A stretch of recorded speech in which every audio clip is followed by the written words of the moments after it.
Hello and welcome to Fixing South Sudan, your ideas for building the new nation. I am Adingor.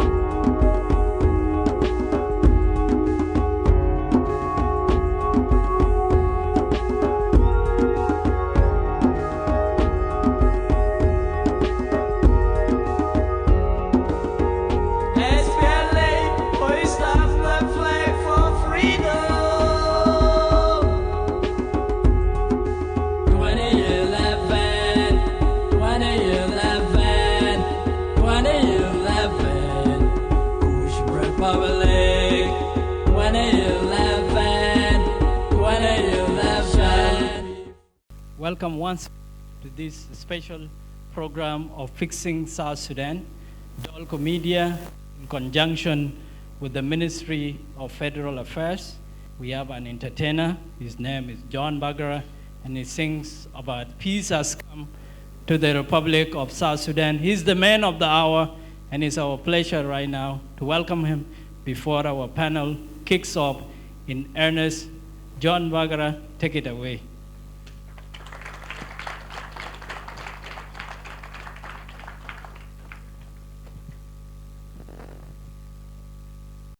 Syukran. Ana badis syukran le Juba Sudan.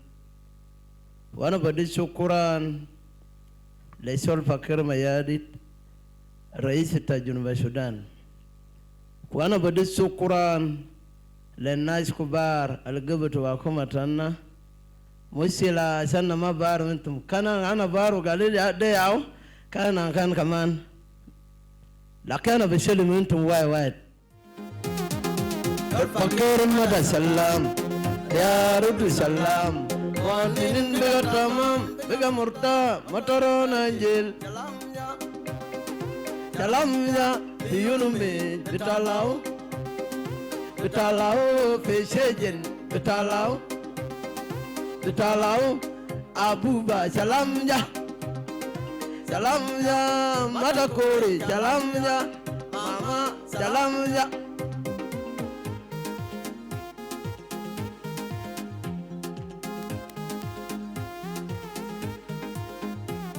Salam take, Chol Fakir, salam take, Yang Majar, salam take, salam take. Salam take, Tabandenga, salam take. Chol Fakir Mada salam, Ya Rudu salam.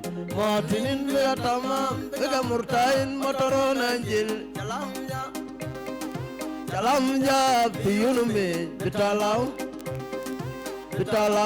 Pesejen, Bitalau,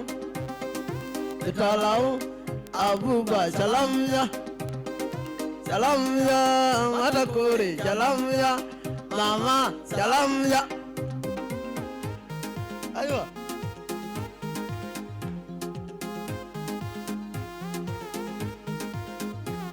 Salam take, wane konga salam take. Salam take, jadala. Salam take, Agustino Bulung, salam take.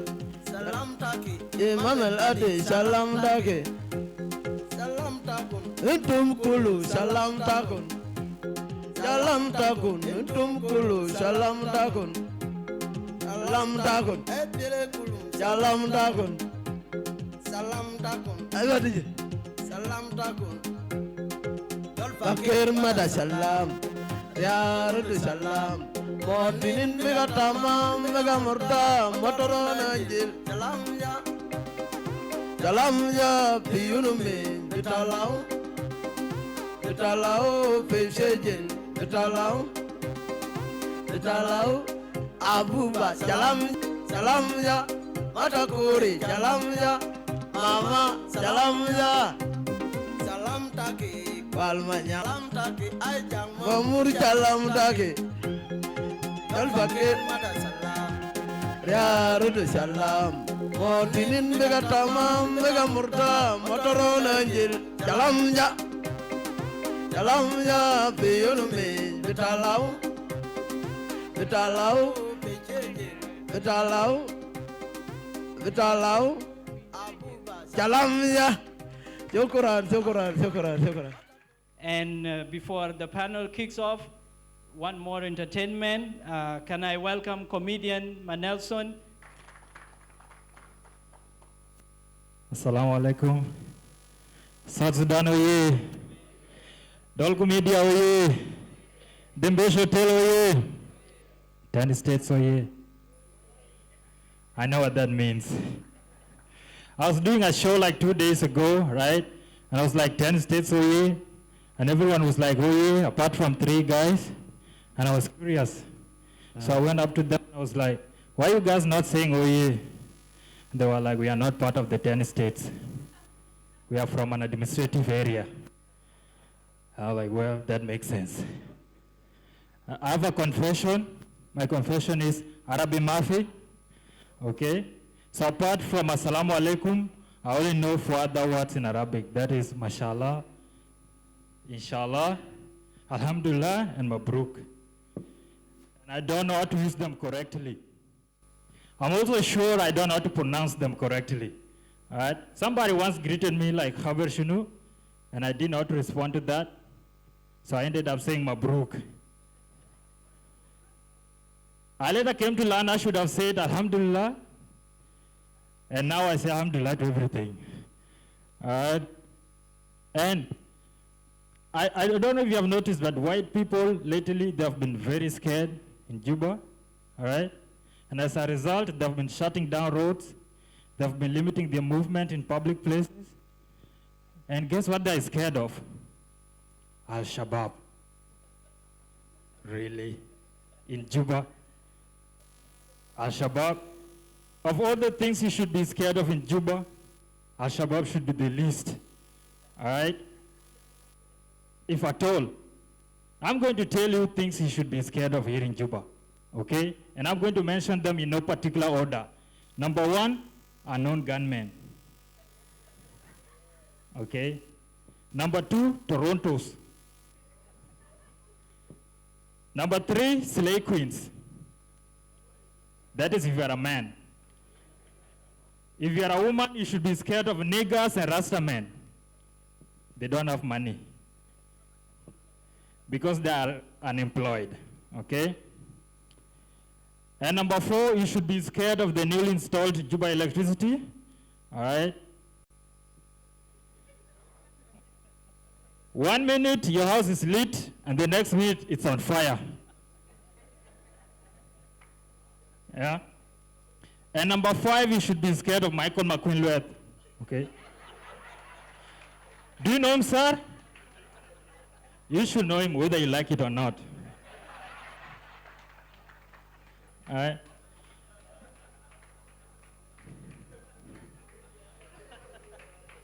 And for the sake of this joke, I'm going to say I'm from the Dinka tribe, and I'm going to feel bad if it doesn't work. Okay? So Dinka people are the only people that will fish, eat fish, do a lot of fishy stuff, but will be offended if you dare call them fishermen. Even in jest, so much so that they can even kill you for that, which is gross, yeah? Dinka people want you to call them cattle keepers, all right? See, it's like being a thief, right? But you don't want people to call you a thief. You want them, okay, it's like being a thief, right? But you don't want people to call you a thief.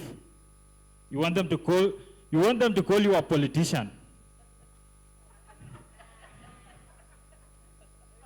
Yeah? Okay, as a sign out, I'm going to tell you about my mother. Clap for my mom. Thank you. She's a very strong South Sudanese woman. So when I was little, my mama... All right. So when I was little, my mama used to beat me, okay? Sometimes frequently, some other times occasionally, but mostly frequently. All right? And each time, should go like, son, I'm beating you because I love you. And as a little kid, I believed her. Now I'm old and grown, and my mama doesn't beat me anymore. And I'm kind of concerned. Because based on that logic she instilled in me when I was little, this could mean she doesn't love me anymore. And I want to know why.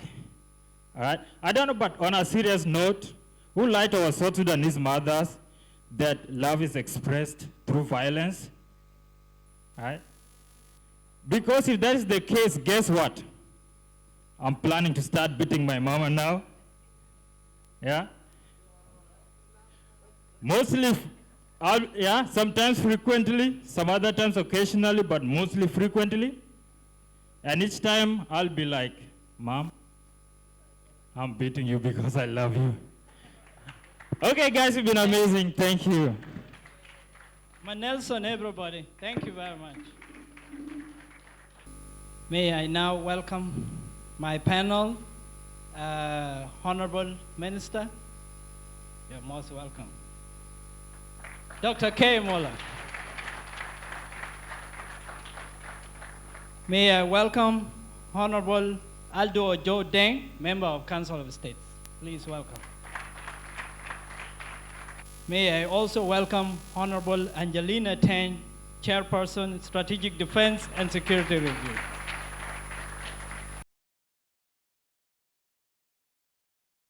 May I also welcome Honorable Dr. Luca Tombikana Manoja, Member of Parliament.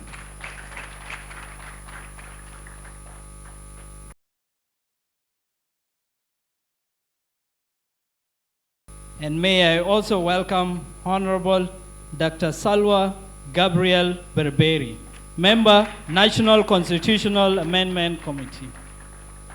Hello and welcome to Fixing South Sudan, your ideas for building the new nation. I am Adingor. This week on Fixing South Sudan, the debates on federalism to South Sudan come full circle following our nationwide discussions in Juba, Bor, Torit, Wau, and now in Juba. Is federation the best form of governance for the Republic of South Sudan? Is the transitional period the optimum time to implement it? And what do South Sudanese say about this form of governance? Our findings suggest a mixed bag of reactions across the country. South Sudanese are split on the subject matter. The top arguments among the proponents of federation are that federation promotes constitutionalism, rule of law, and broad-based participation among the citizenry. That federation expedites development in the country and leads to an upward competition among federated states. That federation results in a fairer and equitable distribution of power and resources between the national, state, and local levels of government. For the opponents of federalism, the top arguments were that federation needs more time and education to be given to the populations before it can be fully embraced. That federation and decentralization do not work in the absence of strong and functional institutions. That federation can lead to disintegration of the nation along ethnic lines, or what they often call kokora. For Rachel Cecilia, a young lady who works for Voice of Reconciliation in Jonglei State, she agreed with both the opponents and proponents, and she put it this way: federalism is a good system of governance for a country that has peace. In a country where peace is prevailing, federalism is excellent for it. But for a country like South Sudan that is still at low stages, like a toddling baby, the leaders need to pull it up first before they introduce that kind of governance. But what does our panel say about these perspectives? In the course of the debate, we will give ample chances to the audience to have their say on the topic here at Dembesh Hotel, and as we said earlier, the home of the South Sudan Great Run is coming again this April.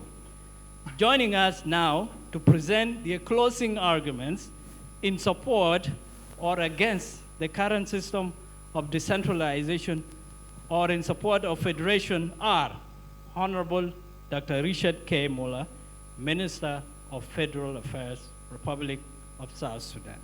Honorable Aldo Ajo Deng, Member of Council of States. Honorable Angelina Tang, Chairperson, Strategic Defense and Review. Honorable Dr. Luca Tombikana Manoja, Member of Transitional National Legislative Assembly. And Honorable Dr. Salwa Gabriel Berberi, Member, National Constitutional Amendment Committee. Much later, following the panel, we were supposed to have a guest of honor, and we may have a speaker in the name of Dr. Lama Akol. We will see. But right now, the debate comes to you live on our social media platforms as we speak, thanks to Eden Technologies, internet service provider, a provider of quality and high-speed internet in South Sudan. If you can watch this debate comfortably, you know where to go. Eden Technologies, we are thankful for their support to our ambitious journalism. Without further ado, ladies and gentlemen, may you welcome the panelists to present their closing arguments on their recommendations on what government system can and will fix South Sudan. Once more. And I'm going to begin with the Minister of Federal Affairs. He will tell you briefly about our journey as we listen to South Sudanese around the nation. Welcome. Thank you, Madingor. Today we are bringing the debate on federalism to South Sudan back to Juba. In the last few weeks, we have been touring South Sudan.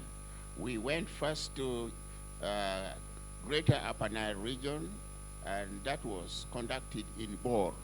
After that, we went to Greater Equatoria. It was conducted in Torit. That was followed by visiting Greater Bahr Ghazal, and we were in Wau 1 week ago. Today, we are back to the capital of South Sudan, Juba. We are closing our arguments on federation in the country. As you will see from this small booklet, it is talking of towards federalism in South Sudan, and that's where we are heading. As you all know, that the Ministry of Federal Affairs was created as a result of the RCS 2015, and its continued existence has been supported by the RRCs of 2018. This ministry is supposed to prepare the people of South Sudan for a federal system of governance after 3 years of the transitional period. And we have been doing this work, making serious meetings, debates, and so forth, and we have established a group called the Working Group on Federalism to South Sudan. And this group comprises members of the executive, members of parliament, the women, the civil society, youth, academia, and so forth. All shades of opinion are represented in the working group. And the working group has taken upon itself this media campaign to educate and disseminate information on federalism to South Sudan, to the people of South Sudan. As you all know, many people have misunderstandings and misgivings of the meaning federalism. Federalism is different from decentralization. Decentralization is give and take. where powers are delegated by the national government to lower level governments and can be withdrawn or taken back at any time. And you know, since 1972, when decentralization was introduced in South Sudan, we have not gone very far. We have always have this disruptions. And 83, President Nimeri was able to undo the Self-Government Act because it was a decentralized system. When we fought the 22 years of SPLM, SPLA, we continued to borrow the system of decentralization, and it never took us very far.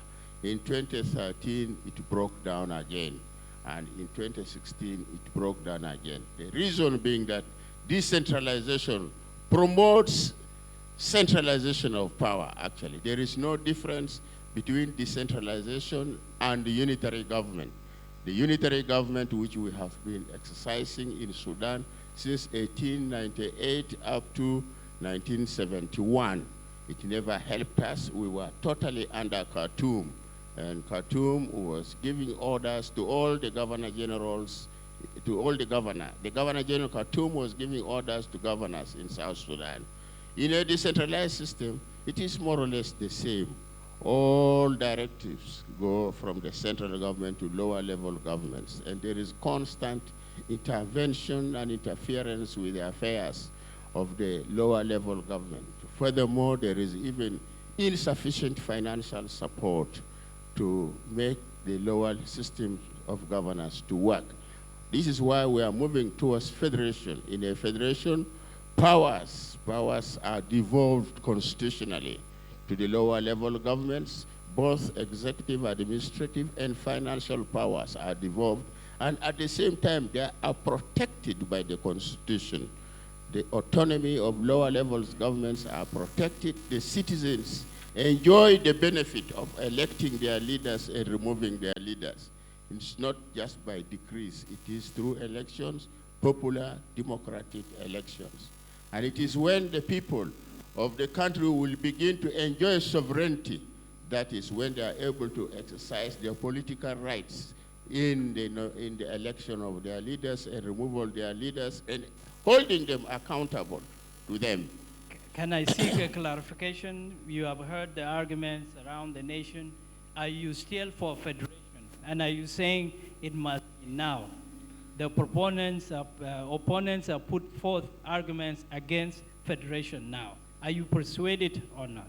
No, I'm not persuaded that we don't need federation now. We need it now, because the arguments as used is that federation is divisive.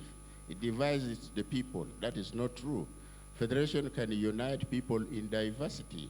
When you take into account all people's interests, then they are able to accept themselves willy-nilly. You cannot impose unity. Unity must come from the people with their genuine heart. They must feel it.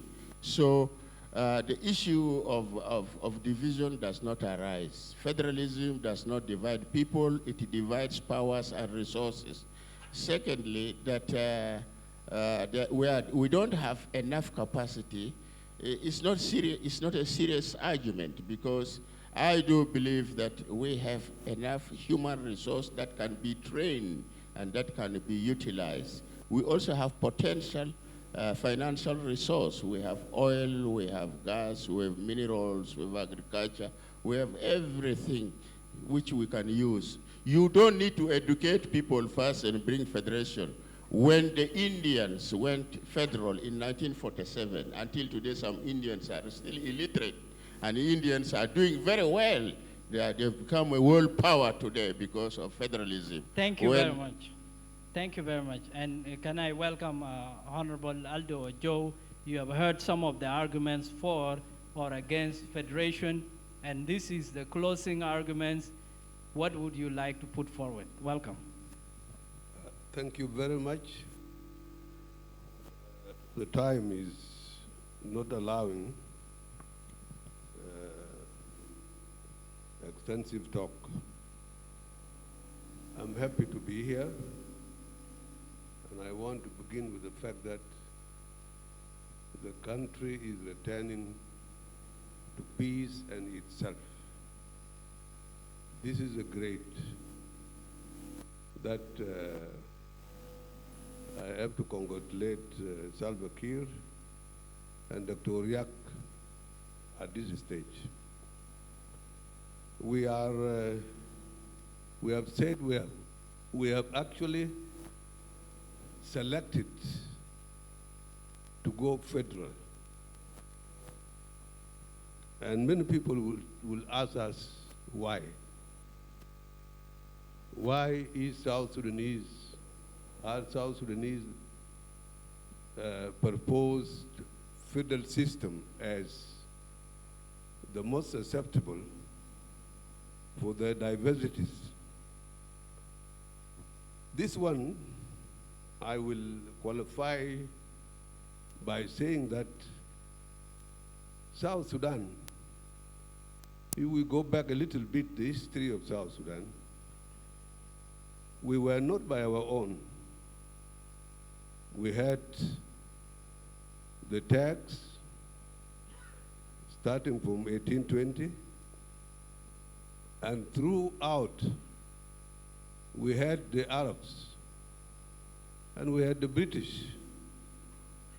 And the British system did not only divide and rule Sudan, but it did the same in India, Nigeria, and the rest of the world, wherever they have been. So we are people emerging from divided, shared values. As we speak, we share the fact that we are Africans, but at a ledger of being black, whether you are in South Sudan or in the world at large, this one is not holding tight to us. We can say we are Christians, but our churches are not tightening us to this value, shared value. And if we talk about language, we have none. We cannot communicate in our own language. And these are absent. And ultimately, we have, during our war, we have been identifying ourselves as Equatorians, people from Barghazal and Upper Nile. That is not small. So our diversities, in fact, are not tribal, they are regional. And we have to accept this fact, because when we accept this fact, we can go right. The simple examples are here. United States became federated after war, a national war, and also Germany became federated in 1949 after the Second World War. And India, after independence, got federalism, and also some opted out, like Pakistan and Bangladesh. Now with us, it is time, and especially after this war, the war of 2013, have not distinctively prescribed what the war was about. But when you read it, and you read the literature released by people among themselves, referring to their own communities, you find that the diversities are true. And if you see our government that has lasted for 15 years, you can identify exclusion in terms of economy, political, and other areas. These are facts, and you can read them, whether they are insults or explained plainly. They are something to take note, and we have taken note by saying that our diversities are true, and they can only be accommodated by federalism. So you are a proponent, and I'd like to take you back. You were first guest on this program, and we were speaking about ethnic federalism for South Sudan. Is that the kind of federation you are speaking about? Now, in a way, ethnicity has a contribution to our diversities. And also regionalism, the fact that we have not been able to integrate and have a common ground of affairs get us to ethnicity. But I don't want us to be divided at the basis of ethnicity. And this mushroom talk about 64 tribes and so on is a mad circle. This is not the reality. We are nationalities, and in fact, we are nationalities.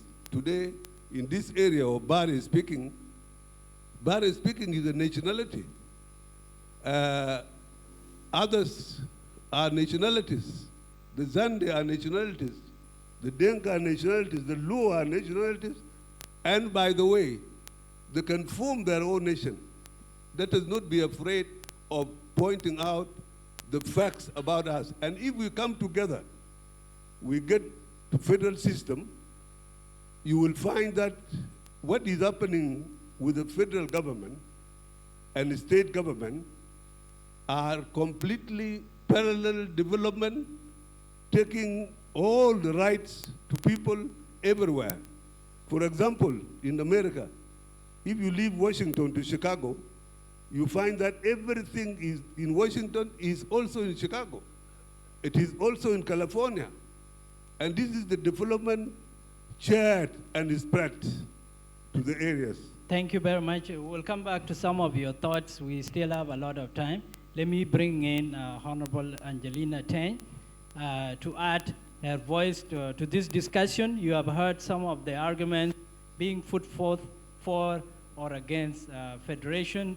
The last time you were on this panel, we were talking about federation in the context of 32 states. As we speak, 10 states and 3 administrative areas. That is the proposition.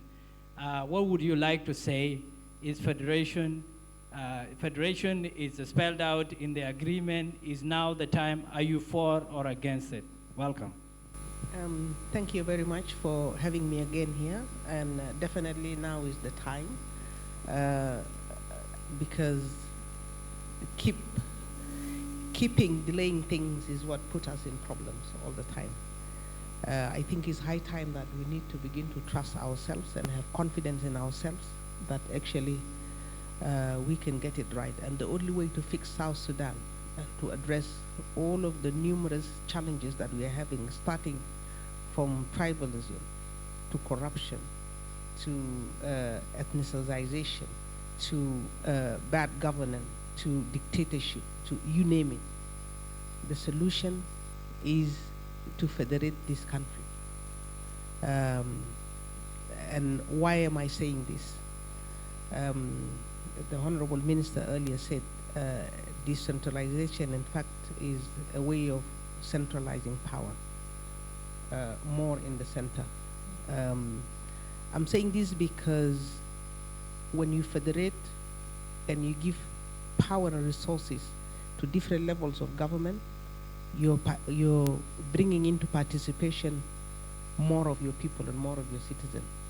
For them, through this federation, they are able to put forth and address their aspirations, starting from the local level. By devolution of power, you allow people to actually live their dreams. They're closer to decision-making centers. The more we have this, what we call a decentralized system, whereby only limited powers are delegated to the other levels of governance and so on, it's very, very difficult to actually follow decisions, to be part of decisions, to see even these decisions that are being implemented at your locality, to know where they emanate from, is very difficult. So sometimes most of those decisions do not reflect the aspirations of the people at the other levels of government. The majority of our citizens, in fact, are in the counties and in the states. That's number one. Number two, by concentrating power in the center, you actually, people come and follow power and people follow resources.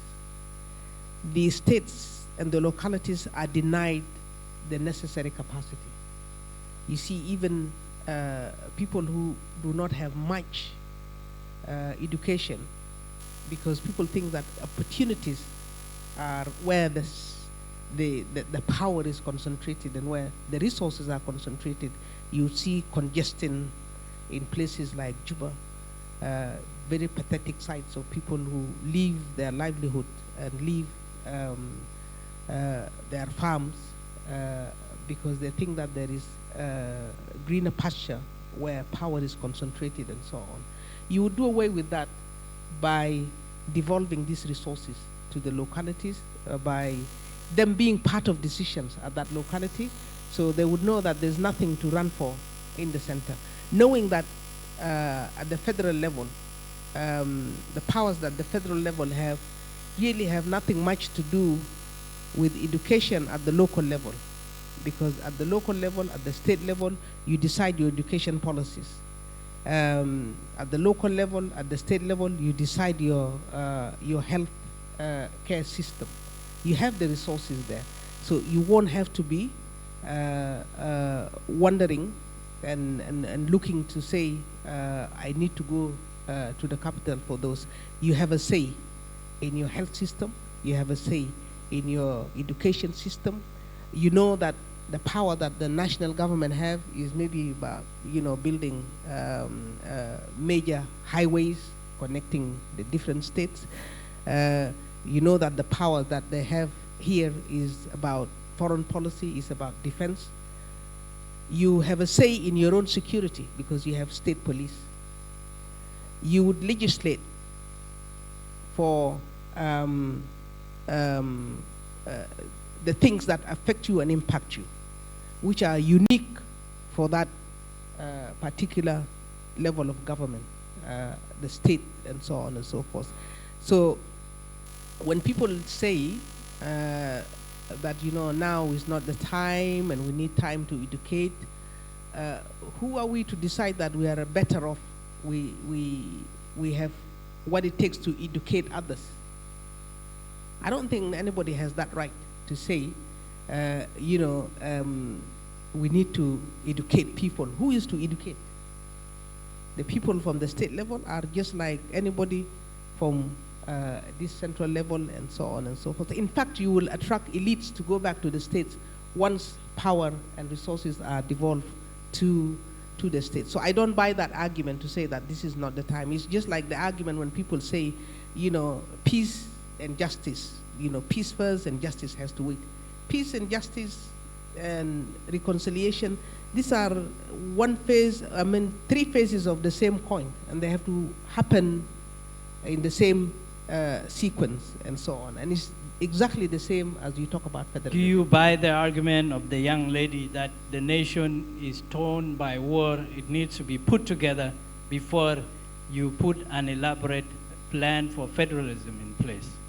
Putting the nation together doesn't mean a unitary system. In fact, a unitary system promotes the very tribalism and the very issues that we tend to be concerned about.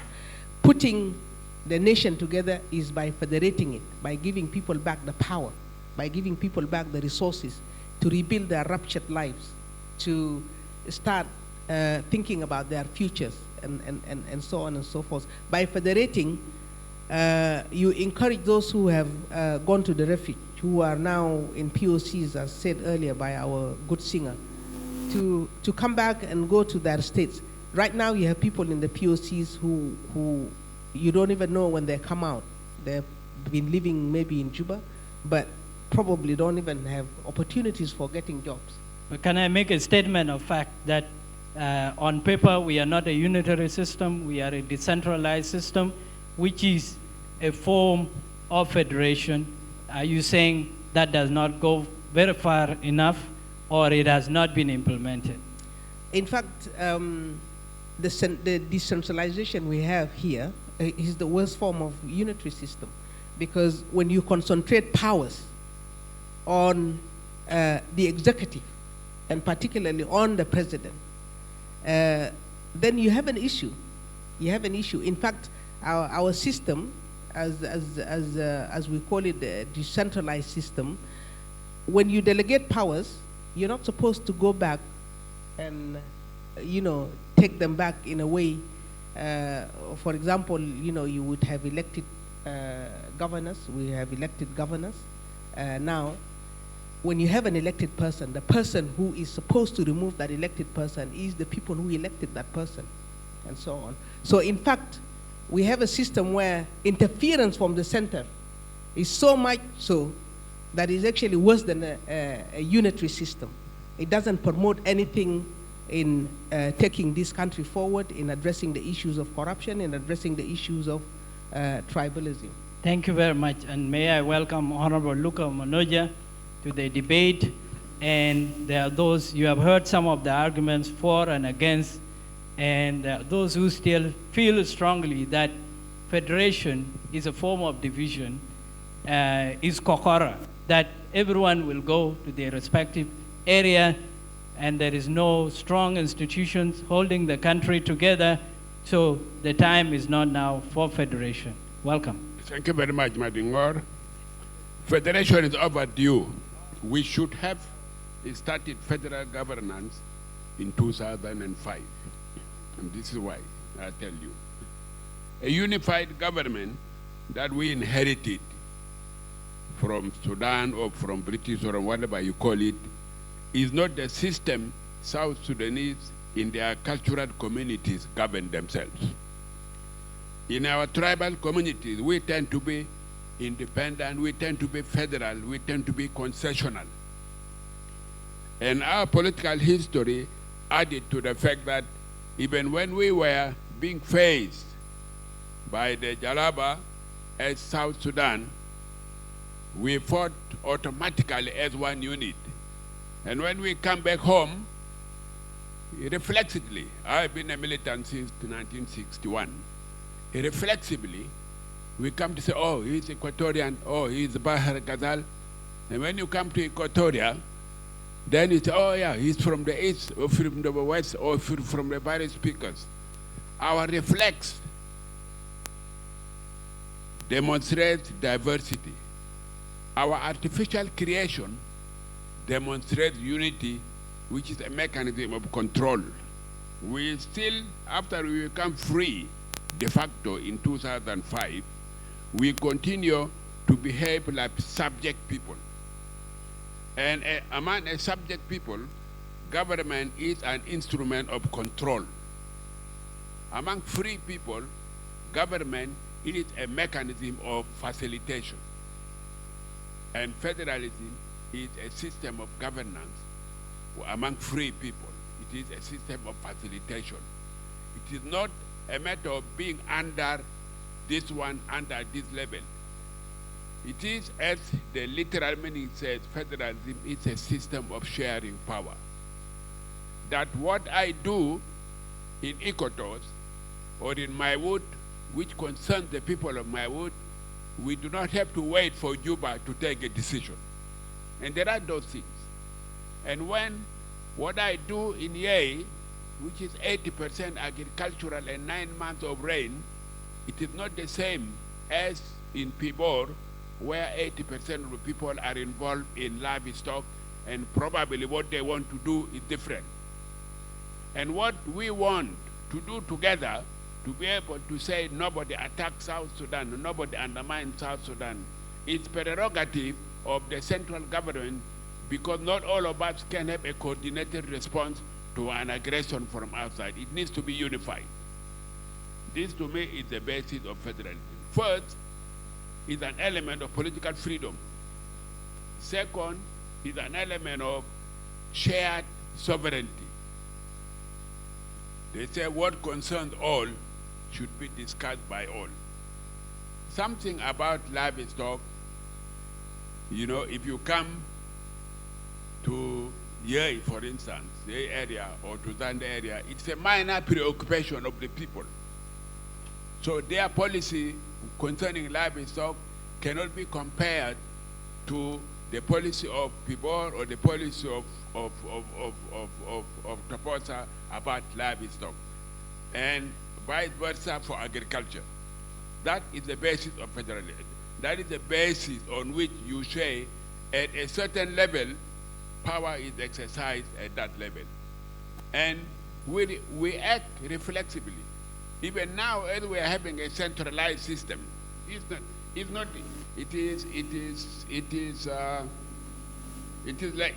is verbally decentralized. It's practically centralized. And even as we are having a decentralized system, so-called, when an appointment is made, in fact, we say, oh, he's from Barakatal, or he's from Equatorial, or if he's from the east, or he's from the west. So we are denying something which naturally we favor. Honorable, we act federally. We think federally and we act centrally because we are inheriting a system of control, which is a colonial system. May I interject? You are saying that the system we have is decentralization policy on paper, but the reality, we have a centralized system. If we implement the current system that is enshrined in our laws, is that enough? It is not enough because it is not being implemented. I'll give you an example. One time I went to Awil, I was going around when I was Minister of Health, and I found community health workers. They were waiting for their salary from Juba. Is that governance? It doesn't work. Thank you very much. That is not governance. We will still come back to you later. Let's bring in Honorable Dr. Salwa Gabriel Berberi. He's a member of the National Constitutional Amendment Committee, and they are talking about these issues. She can tell us where she stands on the debate, for or against federation. Welcome. Thank you very much, and I begin by thanking you and the sponsors behind this show for inviting me to participate. And I also would like to thank Dr. Richard K. Mula for what the ministry under his guidance have done during this period for federalism in South Sudan. What I want to say is that this debate is about the governance system, and our constitution has defined it as the centralized system, that we have 3 tiers of or levels of government. We have the national, we have the state, and the county local government. The county itself, within the county you have the Payams, you have the Boomers, and don't forget the traditional authorities. These are our chiefs who really govern the bulk of our people at the level of the Boomers and the Payams. What I really want to say is that this system, decentralized system, has history. It has issues in administrations, in legalities, in politics, in even how we run our economy and how we distribute fiscal and human resource as much as possible equitably throughout the nation. Now, for the governance system per se, at the national level, we have a hybrid system. Many people will say we are presidential. The opposition sometimes dare say that it is dictatorial. Sometimes they say it is undemocratic.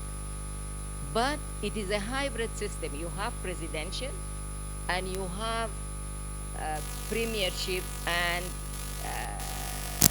parliamentarian governance.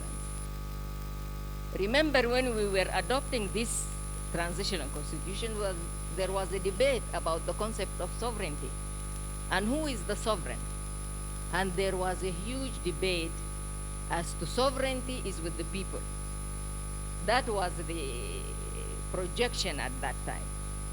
But definitely at one point, at a minute hour, not all the people, you cannot take that as your sovereignty. There must be a focus point. And I think people have agreed that yes, sovereignty is for the people, but expressed in their constitutional and governance system as have been conceptually agreed upon at that time in the transitional constitution. Now what I want to say, your question is whether federalism is the right governance system for South Sudan and whether it should be immediately implemented. And when I started, I said there is history, there is administration, there are laws, and so on regarding that.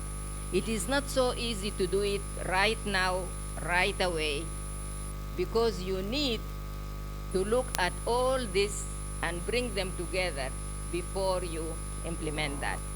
And remember, 2015 agreement and 2018, the revitalized, they are like a continuum.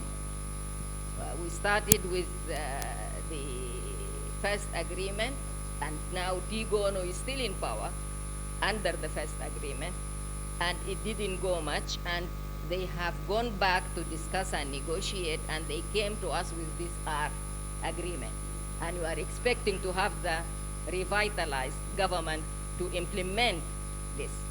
The agreement, the first and the second, when they were discussing the federal system, they just put it as an expression of wish, desire, and objective in the preamble. The agreement itself in its body did not advise on how to do this federalism. But it is one of the major mandates that the Artigono should implement. And that is when it is going to happen for devolving more powers. That doesn't mean that automatically you are talking decentralized, but you devolve more power. You see how maturity is coming to you with this kind of approach. And then you appraise the system administratively, historically, legally, and see what and when and where and how during the transition you are going to introduce federalism, but definitely not immediately. In this program, we speak of fixing South Sudan. The status quo has sent thousands to the neighboring states, and thousands of our citizens are in the refugee camps. So how do we fix South Sudan in the interim if we are not going to change to what we have, which many people are saying is not working? What do? We do a waiting game? No. The agreement itself has in the mandate of the Artigono, which we are all now hanging on the balance waiting for it to be formed, they have one aspect of their mandate regarding devolution of powers. And what else? They are to conduct the constitutional making process so that by the end of the transitional period, we have a permanent constitution. And what does that entail? In the constitution, we must have decided in our collective wisdom what is the right governance system. So you cannot do it immediately, but the process is during this transitional, which is 36 months. For me, 36 months is limiting and is limited, but you have 36 months to do it. Thank you very much, and let me welcome Honorable Dr. Lama Akol Ajawin, who is the chairman of National Democratic Movement. Dr. Lam, when we started this discussion, we talked about our discussions across the nation. We started here in Juba, we went to Bor, Torit, while South Sudanese are split on this issue of federalism, there are those who are saying it will lead to divisionism, and there are those who are saying the resources are centralized. We must have a system that is equitable, and the status quo is not working. It's not a strange discussion to you, so welcome. What do you say? Do you say federation now as part of the interim, within the interim period, or later? Welcome. Well, thank you very much, Madingor. I also thank the panel and the attendants. Well, we have been in communication. I'm sorry I couldn't come as expected. I came late. It is good to be talking about such issues. These are central. First, let me say a few words about what I think federalism is about and what it is not about.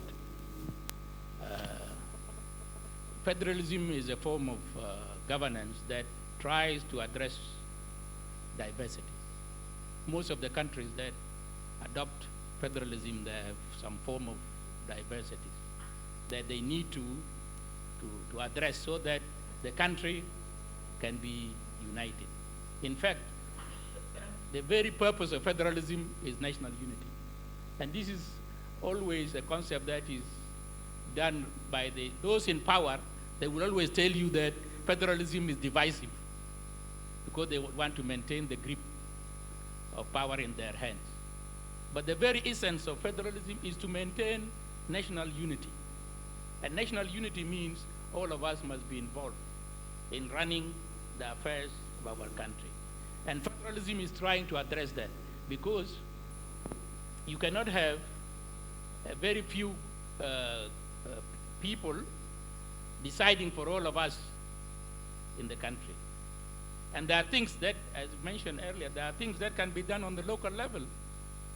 Why do I need the national government to waste its time in trying to address things that is known better by other people and they can do it better? So, in essence, federalism is an attempt to address all kinds of diversity. It could be geographical, it could be religious, it could be national, it could be any other diversity. A country which is diverse needs to address those kinds of diverse aspects in a way that can make all of us feel that we are contributing to that country. That is number one point I want to make. The point number two that I want to touch is the way you pose the question. Is it that people who are for and against federalism? I want to say two things. First, in this agreement, we have committed ourselves in the transitional period, which is the 36 months, to devolve powers from the center to the subnational levels, which is the state and the local level. We have done that.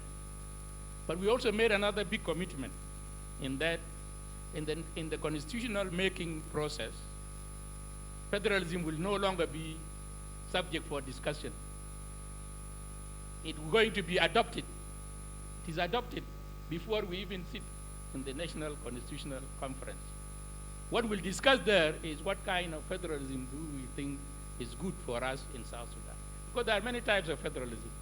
Federalism must suit the particular and the peculiar issues in that particular country. And this is why you don't have the same.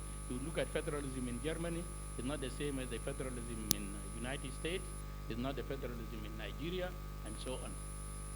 There is no, standard prescription that you call federalism that is suiting all people at all times. No. So these are the things that we think we should be looked at. With respect to... Now, when we talk of decentralization,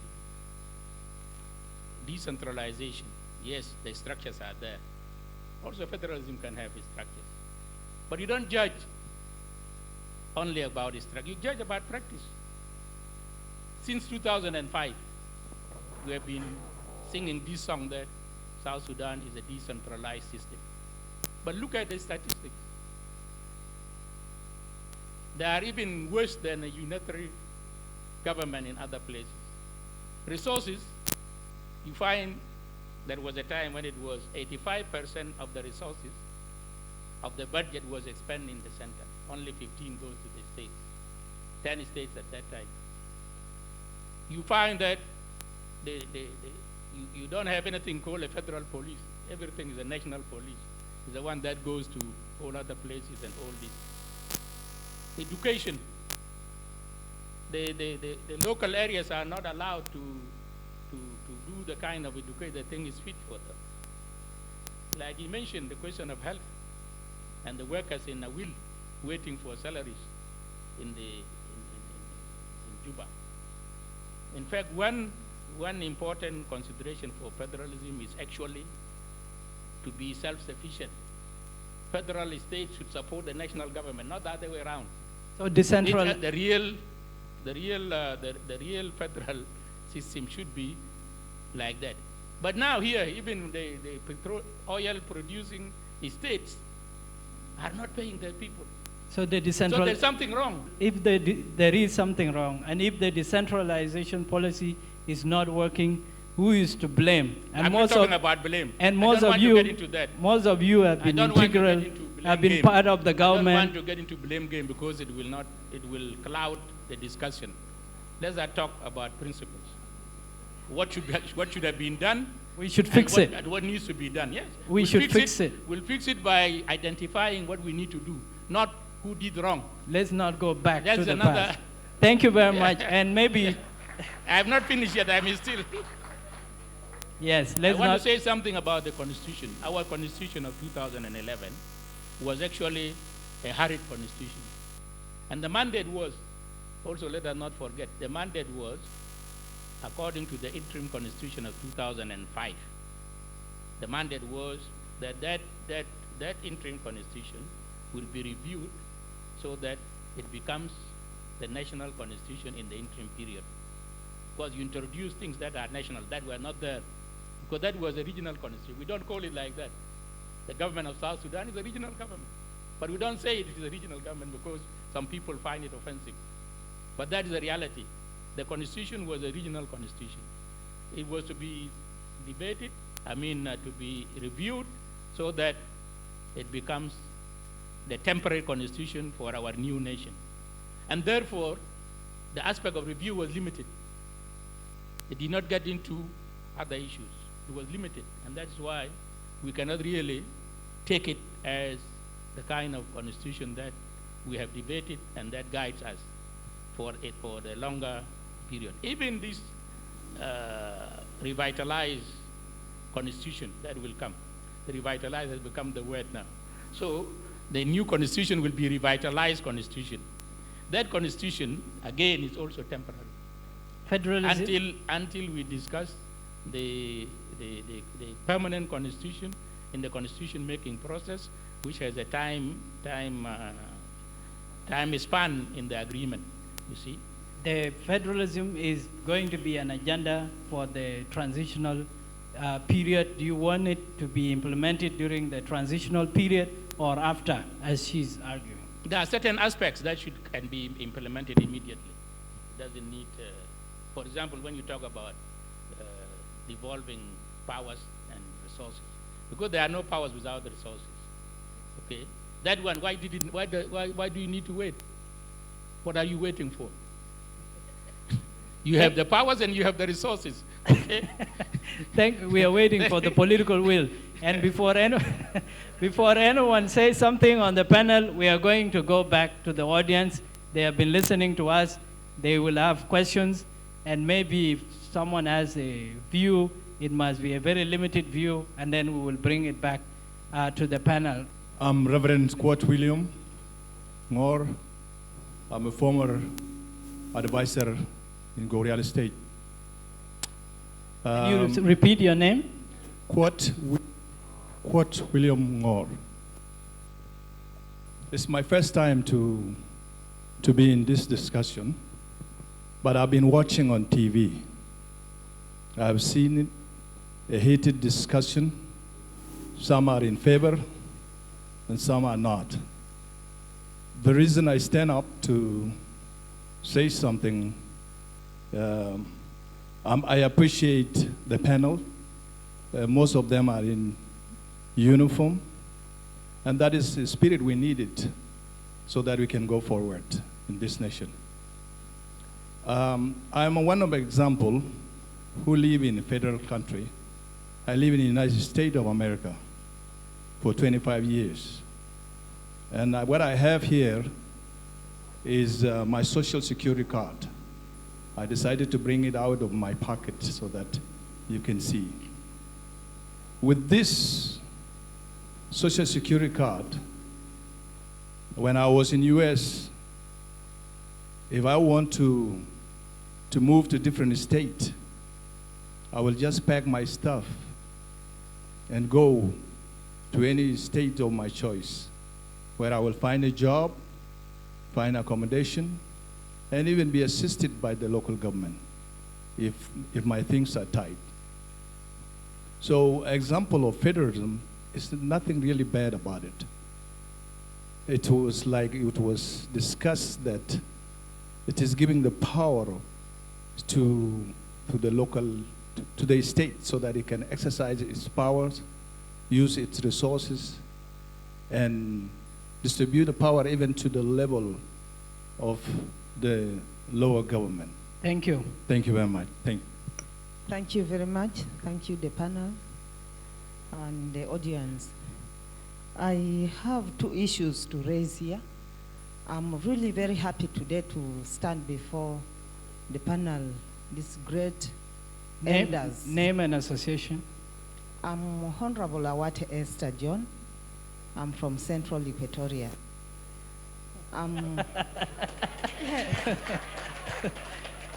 Yes. The former or the current? The current. The current Central Equatoria.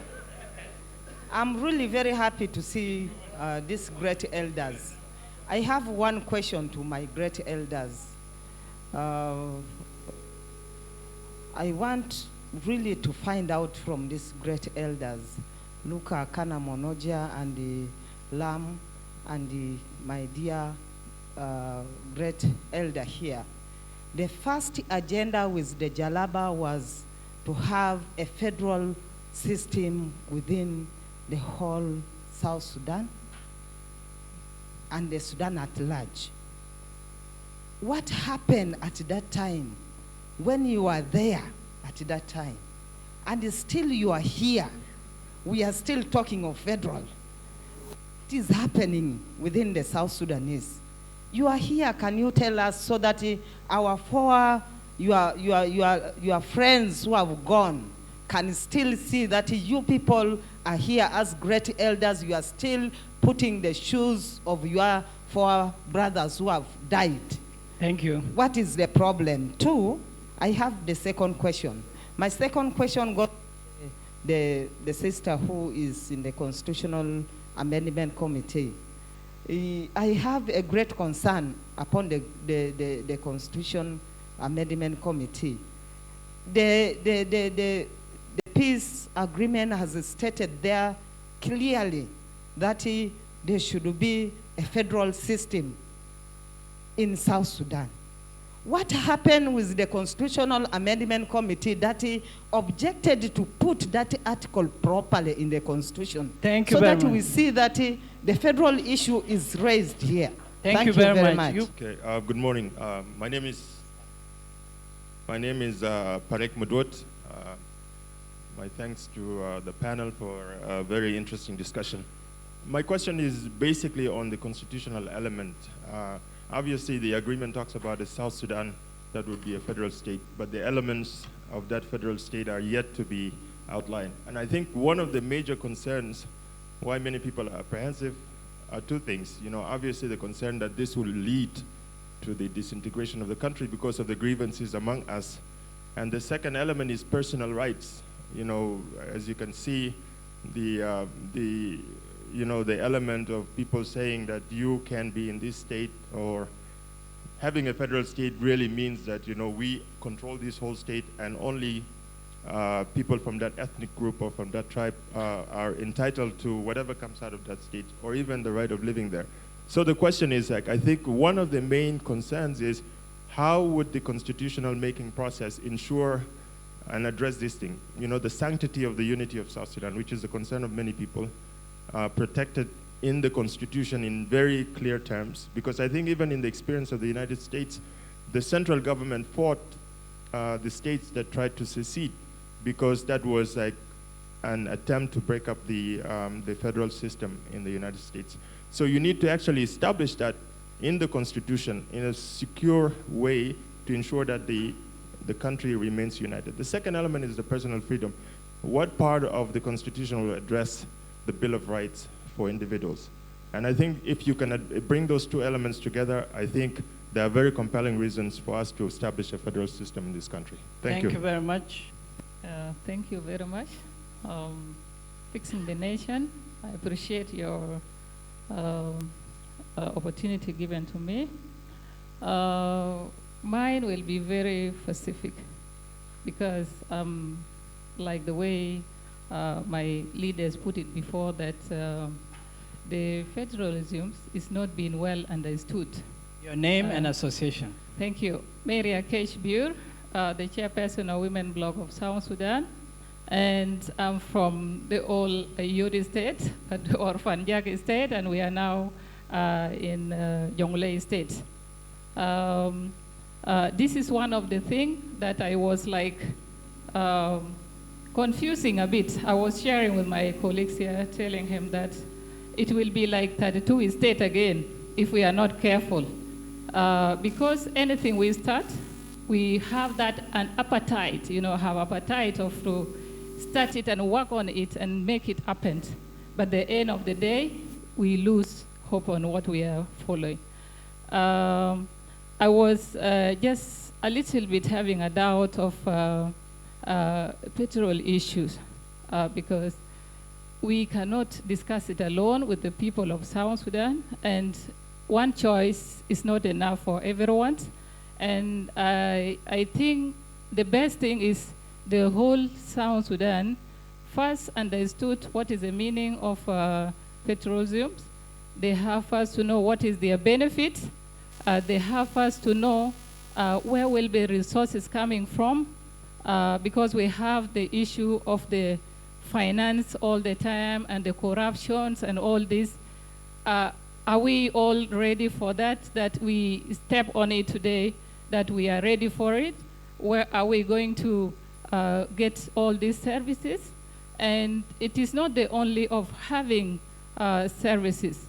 The issue of the insecurity all the time, whenever you start something to your own people, it becomes also an obstacle to something.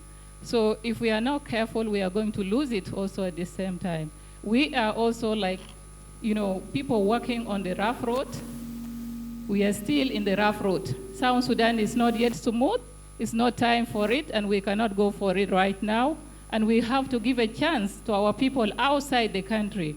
We have the majority of the people in the diaspora more than what we have in South Sudan, and they are part of this nation. Thank you very So we much. cannot decide on behalf of them without hearing from them. Thank you. We have so many agreements failed.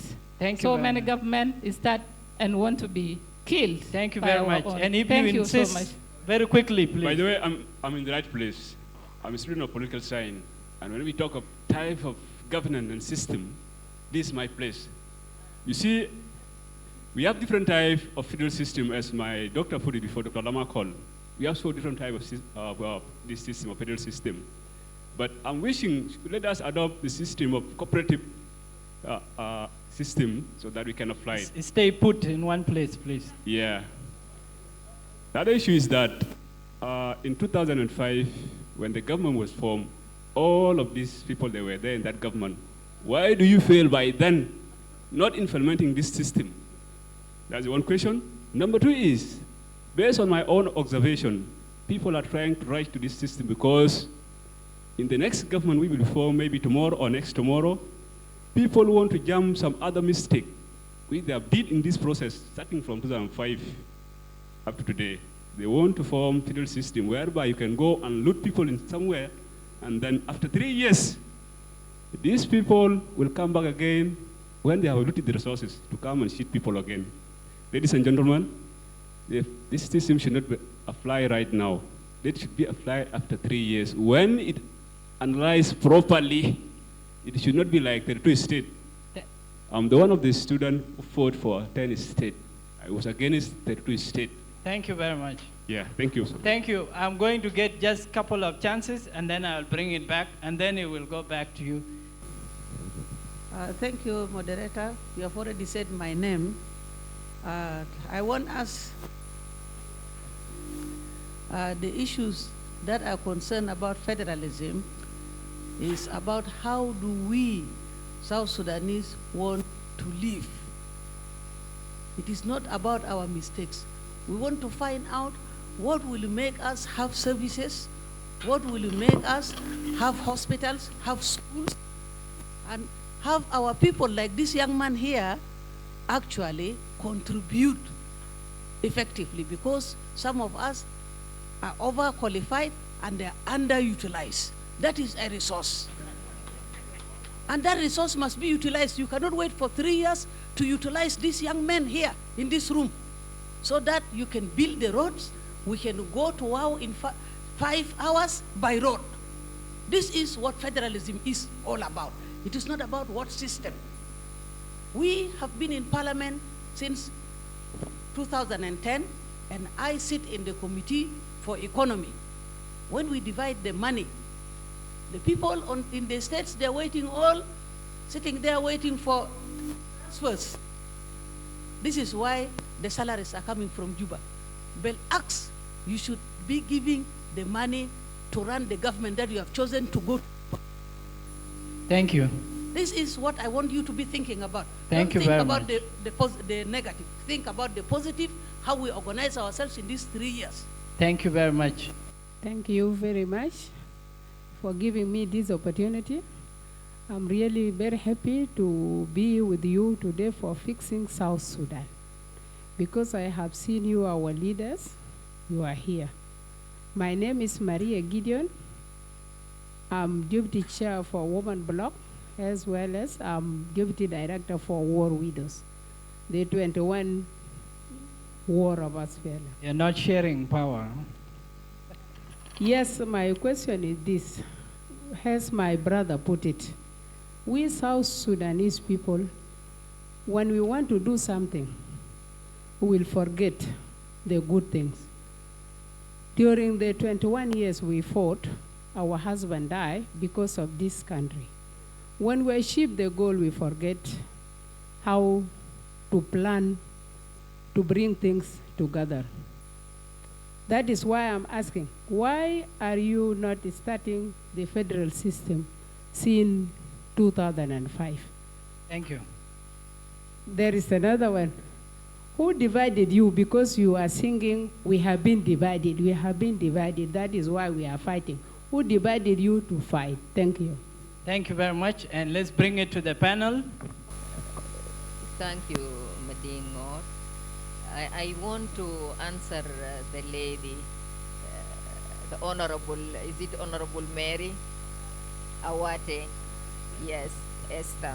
Thank you for your question. Actually, the revitalized agreement have been incorporated in the amendment of the Constitution. But for federalism, in the agreement itself, there is no proposed system. There is one provision in the mandate of the revitalized government we are waiting to be established now. And that is to transfer, to devolve more powers and resources to the, to the 2 levels of government. And that is the states and the counties, local government.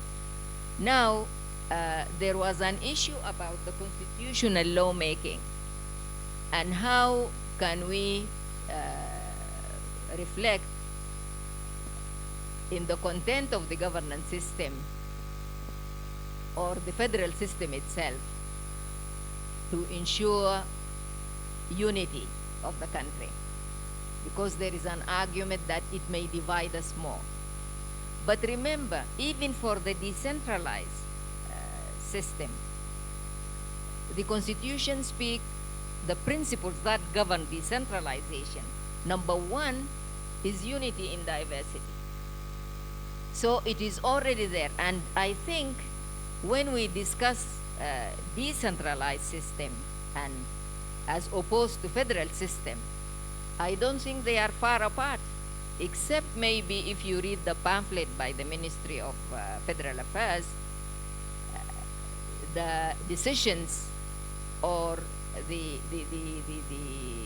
projections, planning, and all that at the level of the federal, supposed to be local by the federal system itself. But even now, Juba does not interfere if, for example, Eastern Equatoria at one point early in the system after independence, they have decided that therefore, I think they had 13 counties, they are going to establish county headquarters.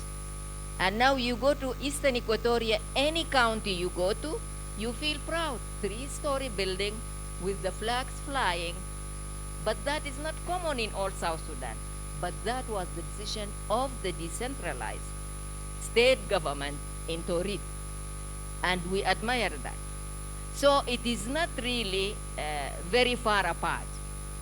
Maybe the definitions, the competencies, the powers, when looked at for the federal system, then that's why I say decentralized is admin, history, legal, economic, because you are not going to jump into federal without appraising where you are so that you know where you are going to.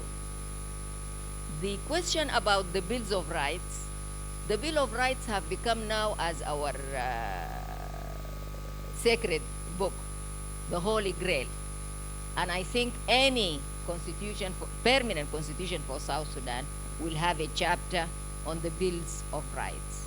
And we haven't touched it during the amendment because the agreement itself didn't mention anything about the Bill of Rights, which meant more endorsement of the Bill of Rights, because all aspects of the agreement that needed re-examination or re-reflection were mentioned in the agreement. The Bill of Rights is intact, but definitely during the constitutional lawmaking, you may need to elaborate on it because some may still feel that some aspects of human rights are not reflected. One final point so that I give the other panelists is the issue mentioned by our sister here regarding the diaspora. And I agree with her. Since we came in 2005, there was like an embrace of the diaspora. But we dropped the ball in the middle way. And then after independence, again we invited the diaspora. But it went in 2013 when things were crazy. Remember, most of the diaspora are still young. When they left the country, they left from refugee centers, and they knew that the South was working for something big, so that when they are ready, they will come back and build the country. So when people started fighting in Juba in 2013, it was their adopted countries that airlifted them out of Juba. Some of them are now very distraught because of that. They have left everything. They came to the country, they want to build their country, and then what? The country went crazy and we're fighting. So I want to tell her, not only the diaspora, this our government is responsible. The artist who started this afternoon told us, those on unmis bitalaw, those fisijin bitalaw. So it means not only the diaspora, the refugees in the neighboring countries, we want them to come. The displaced in UNMIS, we want them to come out. If there are still remaining political prisoners or whatever, they have to be released. Thank you. Thank you very much. This is Fixing South Sudan, your ideas for building the new nation. With me, Madingor And with us in the panel, Honorable Dr. Richard K. Muller, Minister of Federal Affairs, Honorable Aldo Joe Deng, Member of Council of States, Honorable Angelina Tang, Chairperson, Strategic Defense and Security Review, Honorable Dr. Luca Tombikana Manoja, Member of Transitional National Legislative Assembly, and Honorable Dr. Salwa Gabriel Berberi, Member, National Constitutional Amendment Committee. And remember, this debate is live right now on social media for the diaspora that you are speaking about, and the internet is brought to you by Eden Technologies. Thank you very much. Mr. Mading, I just would like the audience to make clear distinction, that, or clear understanding, that federalism is about sharing, the word sharing. And in terms of governance, it is power sharing, it is resource sharing, it is judiciary sharing, it is legislative sharing. These four elements of federalism are not transparent and they are not practiced neither in our practice nor in our constitution. We today have a decentralized system. In a decentralized system, in a genuine decentralized system, there is no sub-national government. So our states, as they are being said, you have a cabinet, you have legislation. It is a federal structure without federal dispensation, which is deceiving the people, giving the illusion that they are having power. They don't have power because they wait for Juba. Okay. So it is, somebody said it is hybrid. Yes, it is a confused hybrid. Because if you have a decentralized system, you delegate powers, but you also finance those powers. And those powers are not being financed. This is what we are talking about. We are not talking about criticizing. We are talking about moving forward. Federalism is not a process to be brought after an evaluation. Federalism is a system which is brought in order to resolve a crisis. Today, we have a crisis of power, we have a crisis of resource sharing, we have a crisis of economic development. Since 2005, up to now, 14 years, we have not opened a government primary school or a government secondary school. And we fought for freedom because we wanted to do for ourselves what the Jalaba were not doing for us. But for 14 years, we could not even open a school.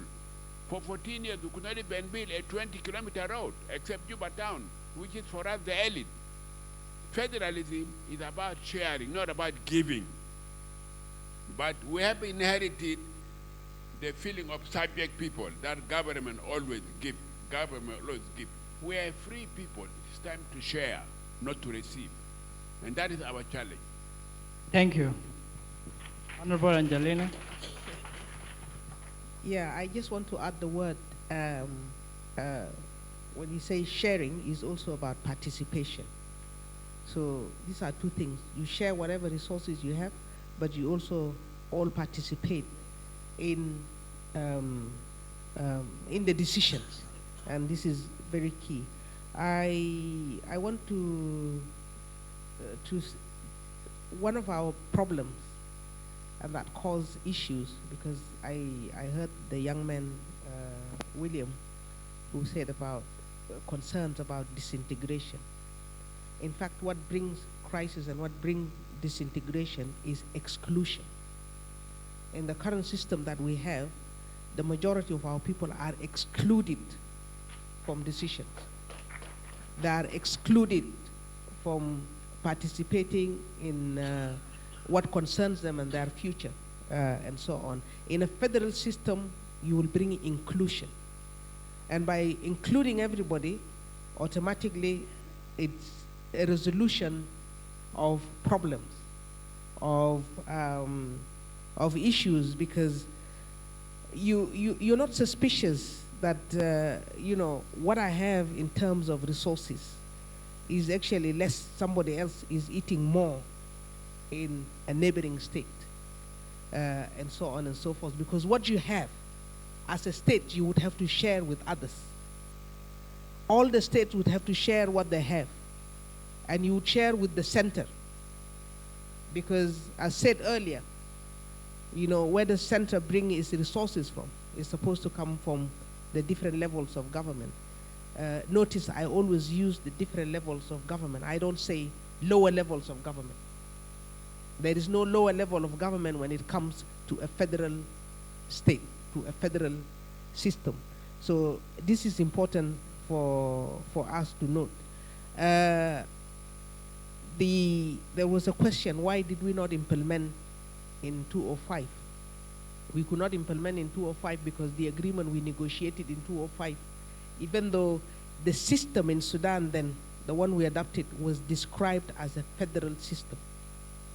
But in many ways, you know, it was not federal in a sense, because when President Bashir, the former president of Sudan, felt that these elected governors were too powerful, it was decided that, you know what, you don't need to elect these governors. You just appoint them, and so on. So this is the danger when you talk about federal and decentralization. What makes it difficult for interference at the different levels of government in a federal system? Because the powers in a federal system are constitutional powers. They are not given by anybody. They are not delegated by anybody. They are inherent powers. They belong to that level, whether it is the local level or the state level or the federal level. And this distinction must be made. Now we have a habit of disregarding our laws, you know, the issue of rule of law from our constitutions and so on. And this is a very dangerous culture. Only the other day we discovered that actually this country is being run by 2 constitutions. And those 2 constitutions are actually not similar in some articles. This is a dangerous area that we really need to address. And that whatever we call as our law should be in letter and spirit be the one to be implemented. And so on. And I think a federal system will address those kinds of interference and those kinds of abuses and misuse of some of these. The issues of rights, the issues of freedoms, personal freedoms, and so on and so forth. In a federal system, you would have a clear judicial system. Right now, we have a very confused judicial system. You have a decentralized system, but our judiciary is central. You see the paradox?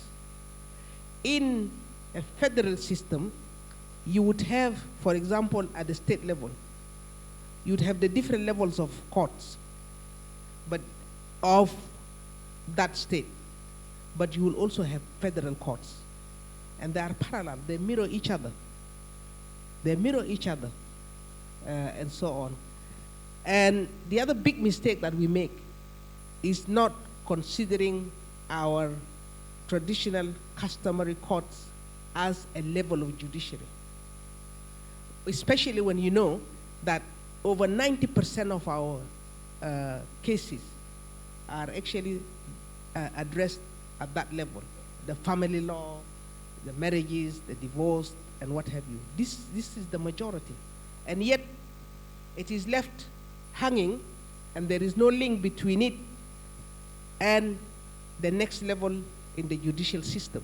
So, the way the system is structured in itself becomes the, if you like, the valves and what brings the accountability and prevents the interference at the different levels of government.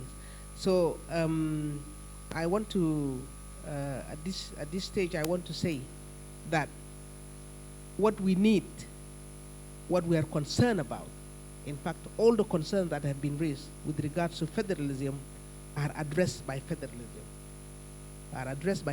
And the best time to implement is the inception time. You see, if you want to mold the baby right, you start from when that baby is born, you talk to them and you teach them the right thing. You don't wait until they become 7 years old. So you begin to say, this is now the time for me to teach this child manners. You start from the inception. And this is now the right time for us. It should have been at 2011, but it's not too late. May I follow up on the question of violation, which came up in Torit? People were asking if the current decentralized system is not being implemented and the good in the decentralized system is not being implemented, even if it is spelled out in a federal in the Constitution, even if federation is spelled out in the Constitution and the powers are enshrined in the Constitution, what if they are not implemented? Yeah. What will change if it is a federation if we are not implementing our laws? What will change is the system of accountability. Right now, we act with impunity. And this is actually a big disease that we have. We have noticed, she was talking about the bills that actually the NCAC is trying to amend as per the agreement. Most of these bills, security law, let me take for example, what is in the law is actually not what is being practiced in many cases. And this is a concern. How do you address those? We must first end impunity. We end impunity that if any institutions or a person within an institution violate or act contrary to what is in the law, that person should be made accountable. And that system must be put in place. But I want to say something else that I actually forgot. Dr. Selwa was talking about federalism as the agreement has talked about it being decided as we come to the permanent constitution. In fact, one of the pre-transitional activities that has been defined in this agreement is something that we should have done, devolution of power and resources to the different levels of government. They should have been ready now, prepared. So as you announce your government of RT Gono, the powers should have been ready, the schedules, the competencies, and so on, and the resources. And this is actually, we had a serious fight on this with the government, and so on. Unfortunately, with the support of IGAD, we lost that battle to the government. But it's not too late. It is a pre-transitional activity to define the power and resources that are supposed to go to the different level. It's still, we will do it as soon as this government is established. Thank you. Uncle Aldo. Thank you very much, Nadine. I begin with a what if. That these people who are here were actually for federation, and what happened. In fact, we were dealing with people, Muslims who are always central-minded. They believe in centralization of power. So we couldn't do anything. And even John Garang with New Sudan, they actually didn't like to share Sudan in the new system of Sudan at all. So if you look at the circles of the Tojon told you that this big Sudan has to get link with South Sudan, and if the linkage fail, we will actually divide the country, and it happened. Those people were not listening to us because we were subordinates. For the system of federation for us right now, for me, I feel it is the best to choose and develop a constitution. Because the one we have now, we brought it with us from Khartoum, free of charge. and we adopted it. Now, after adoption, you can see how Istanbul, we have been stumbling for 15 years now. You cannot see something we have done. Even a school in a village, we have not done it. Now, this system is good because if you look at it, the federal systems, if you count them, take them from Germany, you get to India, Brazil, the most successful systems, politically and economically, are these federal states. And the most united countries and mighty are these federal states. There is nothing to fear about federalism. What you are telling us, centralization and decentralization are two sides of one coin. They are the same. And what they do is that they don't allow free economy. They actually get extracted economy and exploitation. It is just like kingdom, where the king is everything, and it is just like autocracy, if you know that. So for us, anybody who is afraid now is afraid for a new constitution to develop federalism. Is there any justification to be afraid? When we are seeing the very centralized with one pen by one person, is it doing services to anybody? Now, there was one time I was with the Minister of Finance, and he was talking about a lot of people coming to the ministry and almost to sign papers and give money to some people. And then when he talked, I said, my friend, this is the centralization or decentralization, because your one pen cannot bring all the the society, the population, to come to your office in order to sign a paper for them. It is a disaster. So you have to move. You have to get out. And when you get out, the resources management will be managed within agencies, because what you call federal government is always federal government. State government is a state government. And this is how it is spelled out and prescribed. And when you actually have a decentralized system of government and centralized system of government, and you call the states like what you were fighting over, the states, 32, 10, and so on figures, it is not synonymous with centralization. Even this state we are calling, it is under federation that the state's government become distinct and almost semi-independent.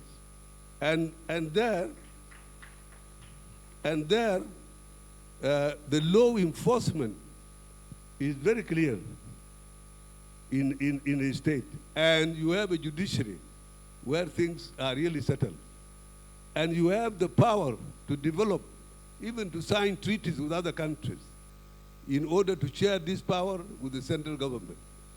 And if you ask me about federal government, next you will not call it central government. You will call it, or national government, you will call it federal government in order to give the place to state government. And what is federal government in federation? Federal government is responsible for the umbrella of the security for the whole country. It is responsible for relations with others, with other countries, and share the internal responsibilities in administration, whether this is security, it is entrusted, because the state, after all, are part and parcel of federal government. They are agents of federal government. So, my were actually clapping hands because they want a centralized system. This one has gone. Thank you very much. Thank you very much. Has place. So the best thing now is to accept the change that has been given us by the revitalized agreement. The content has everything for us to transform, change everything, and come together. And I tell you, if we don't do that, this country will not stand. Thank you. Thank you very much. And I would want to conclude that I'm happy with South Sudanese, with all the politics, because what they say is that they say the country is one.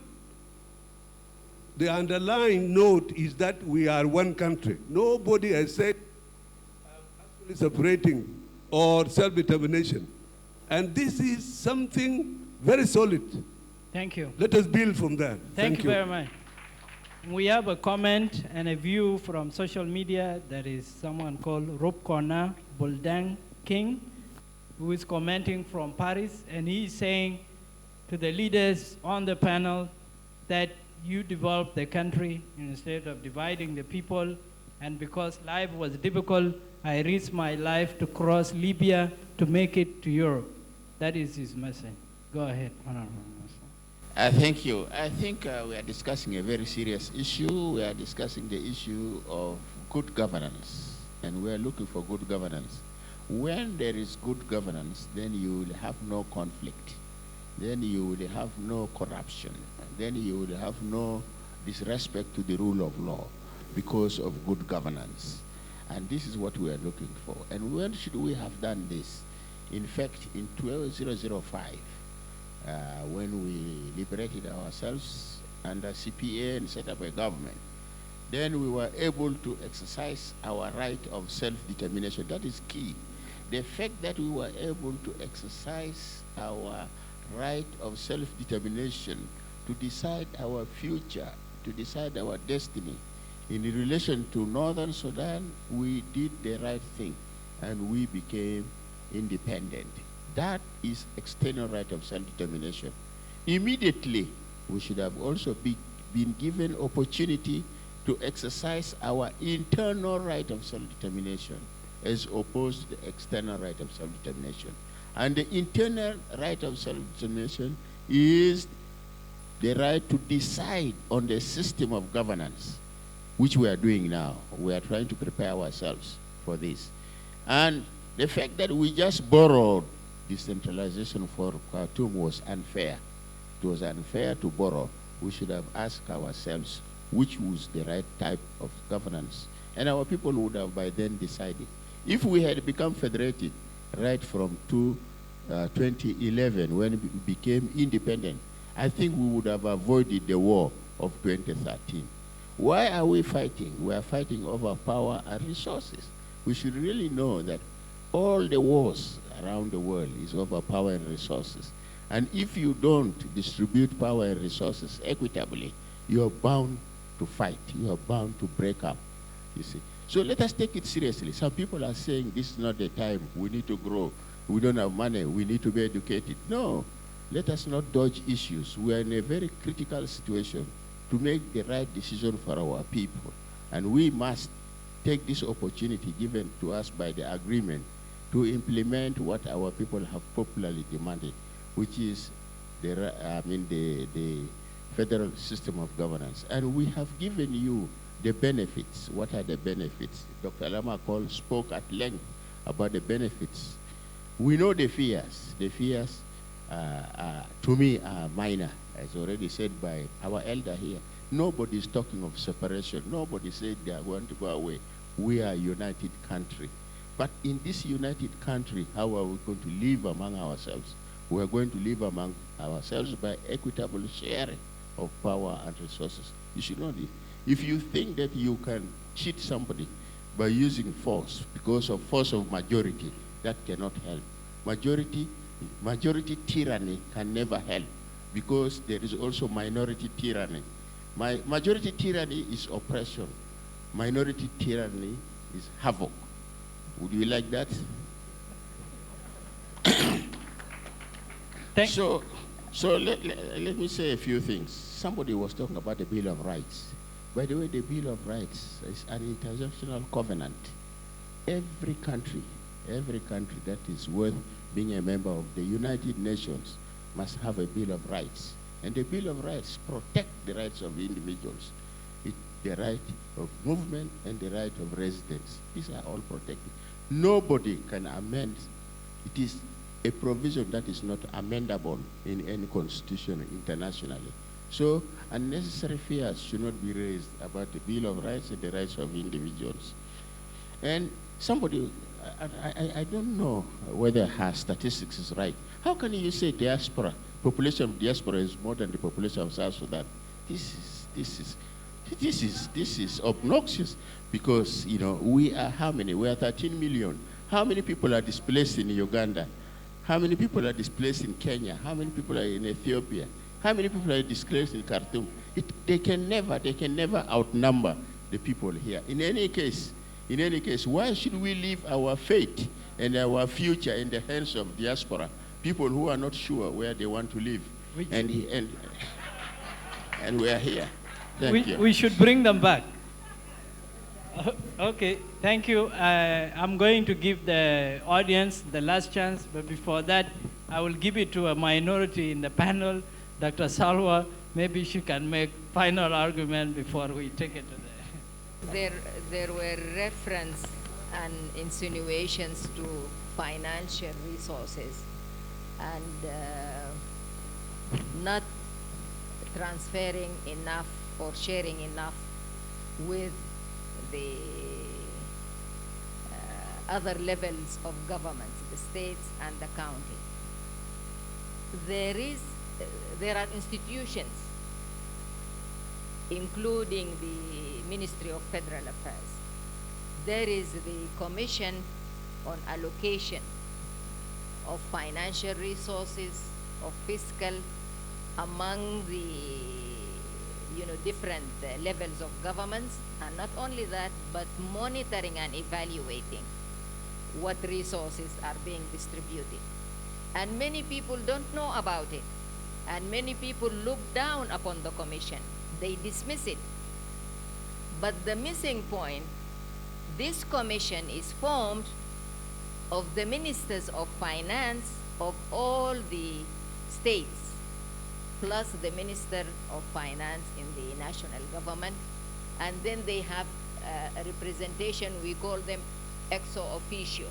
I think the Parliament Chairman of Finance is a member, I think the university and something think tanks. Yes. The Financial Allocation Commission is not representative, it's not. You see? The states are not represented, yes. And no, it is accommodative of political leaders. No, I don't think it is right. No, I don't think it is right. By its name, by its definition of functions, the ministers of finance in all the states are members of this. It is true. Let me say something. If I could say something, if I could explain. It is true that they start the resources allocations from a very poor percentage. I think Dr. Lam referred to the issue that 80% remains at the national level. But the thing I want to say about resources, and at the beginning when I started, I said including human resource, and the challenges for the decentralized and equally for the federal, should the RT-GONO now begin its mandates diligently, immediately, and develop the necessary strategies, programs, plans to implement the agreement. If they do that, they are still going to face the issue of human resource, and we still have weak human resource. Even at the level of the nation, at the level of the central government, you have weak resources, human resources. And not only that, you have weak institutions. The example of the Allocation Commission is a good example. These are weak because we have weak human resources. There is weakness in our status of technology. These things sometimes you cannot do them by calculators. You need information systems, very innovative, very modern, very up to state of the art, so that when you are doing these finances of a country that is oil producing and the other things that we mentioned earlier, you can do it through technology. We have very poor technology. And most of all, the security. We have to come out of this, 2 years lull of peace, then we go back to conflict, then 3 years of conflict. Thank you. Thank you very much. And let's have the last chance from the audience, and then we'll bring it to the panel for the last time. Okay. My question is specifically going to Honorable Angelina Teng, who is supposed now to decide on the system of the governing the country between the opposition, the government, and the people of South Sudan, the citizens. That is the first question.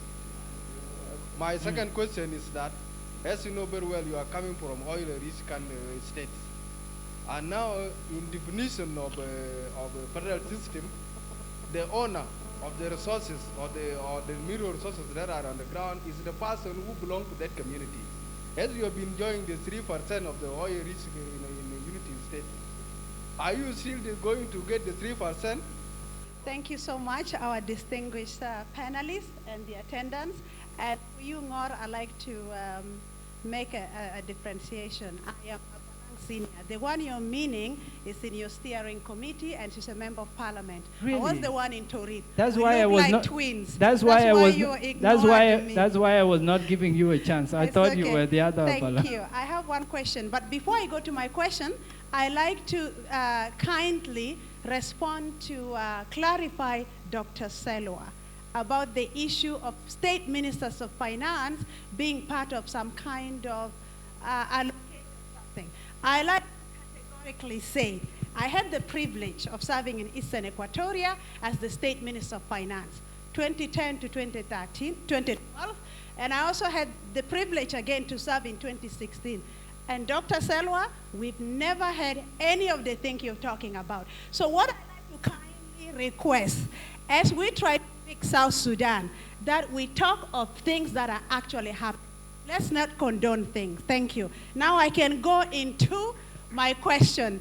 It was mentioned, noted by one of the panelists, but I think I can throw it to all the panelists. I think it was Dr. Lamakol that mentioned it, and it was about the issue of federalism.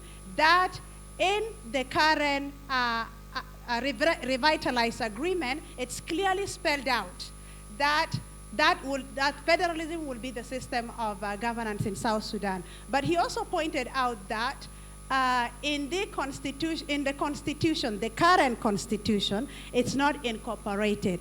And then he also further went on and said that in the permanent constitution making, it will be incorporated in it, and that it will just be a matter of incorporating it into the constitution without further discussion. And he precisely said it will be a matter of just cooperating the kind of federalism that we want as South Sudanese without further discussion, because it's already spelled out where?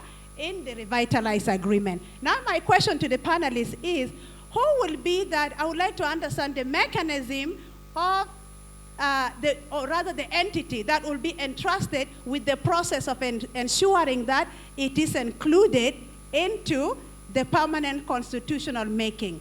I have a serious worry there. Why do I bring this? As South Sudanese, from time immemorial, actually from 1947, when we've been calling for federalism, until today with you distinguished panelists, we are very passionate. Majority of South Sudanese are passionate about federalism. We saw it in some of the national dialogue, and we can see it from the way most of you articulate it. But when it comes now to that time of actually ensuring that it is incorporated, we like to manipulate things. We always like to bring different kind of people that will ensure that it's manipulated. At the end of the day, we have a permanent constitution without a federal system enshrined in it. Thank you. Thank you very much. Thank you very much. My name is Gadwit Lampoch. 30 seconds. Okay, thanks. Without wasting time, let me pick up from what Dr. Richard said about good governance.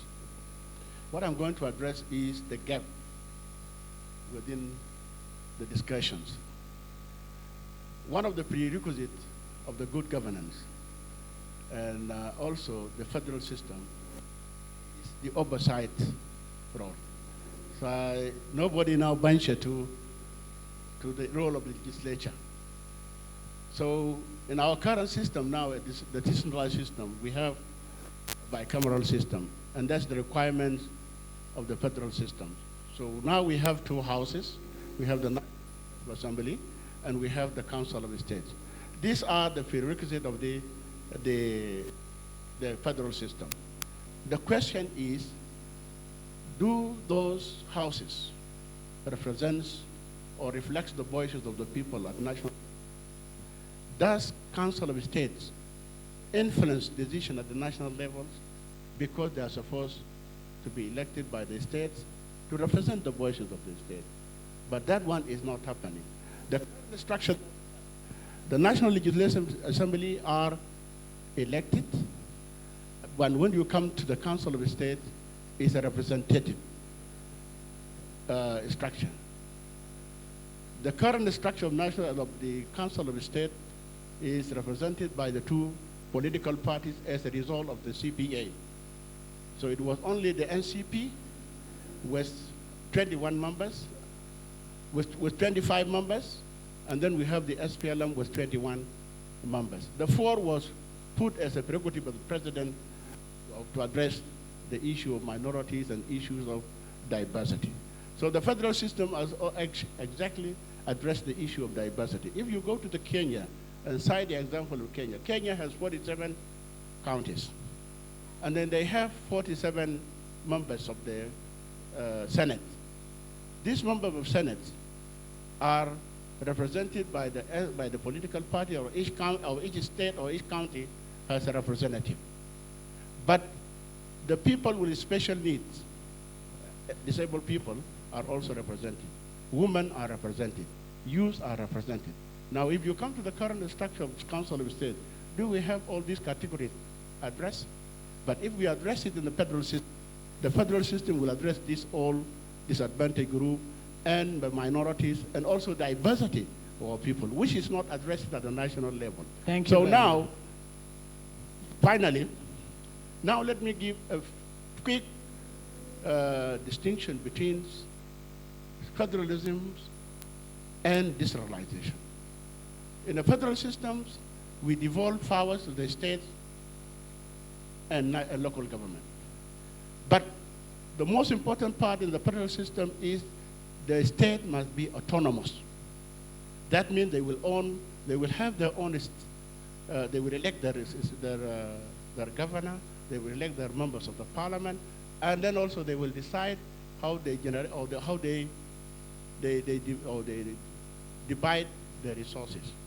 That is in a federal. So now there will be no encroachment and interference at the national level to the state. That must be autonomous. Now to the decentralized system, it's really confused. When we were working on the Constitution in 2011, we felt that the system that we have is more centralized than decentralized. Because there's accumulation of powers at the national levels and also resources at the national level. Thank you. It's also a matter of give and take. So the national government give powers and resources, and also at the same level, they can take them back. Thank you, That's Honorable. why they dismiss elected governors, they dismiss, even they dissolve the state assemblies. So I think the best system for us and to have a good governance in South Sudan should have our houses effective and functional. Thank you very much. And I gave you more time because you are a member of the working group on federalism, and I think you have spoken on behalf of all of them who still want to say something. Very quickly, please. Okay. Thank you, Madingor, and all our distinguished guests. My name is Biare. I come from the University of Juba. I want to begin with the words of Dr. John Garang. He said, you must correctly define for you to arrive at the solution. And if arrive at a solution when you have not correctly defined your problem, it would be by luck. What I mean here is that our problem in South Sudan, like you have all taken it to the north, to the south, to the east, and we are avoiding one very fundamental problem, is the lack of respect for rule of law. Even if we design the best system in the whole world and our leaders do not respect the rule of law, even federalism that is in heaven can solve a problem in South Sudan. Thank you. I have a few questions that I would like to. Can you do one or two? You start with your name. By name, Mokwe Deng Mokwe. My question is this. Who did the idea of federalism come from? The second question, who started the federalism? Okay, thank you. It's federalism one-on-one. What is the federalism and how does it affect us? We need to learn. Okay, thank you very much. To conclude, I'm against federalism as the use of South Sudan. A reason why, I have to explain. I have a reason why I say I am against federalism. The same leaders who fail us, divide us, let us down, looting our resources, are the one coming up with this proposal of federalism. If federalism is a good idea for us, let Parliament take the initiative of federalism. Thank you very much. If the federalism is good for us, let the voice of citizens of South Sudan raise up this emotion, not the same leaders who are coming up. I've seen the federalism ideas that they are raising up as another tactic or mislead us again to cause another confusion in our country. Thank you very much. And the Thank you. members of parliament are right here. They can speak for themselves. Thank you very much. We'll share. My name is Joy Kwaje Elzai, a member of TNLA, and I want to appreciate the panelists. I will be very brief because we are sharing. Federalism, as we've heard, and I want to really appreciate the response from Honorable Aldo Ajo, who spoke passionately about the benefits of federalism. Because we believe that what some of us, or even young people, cannot see while we are standing up, elders like him will see while even they are seated down. So we see that what he's saying is a point of wisdom. I want to say that we inherited the 10 states, we inherited the system of governance from Khartoum, and none of us actually studied it. None of us evaluated anything. We just got it and we took it up.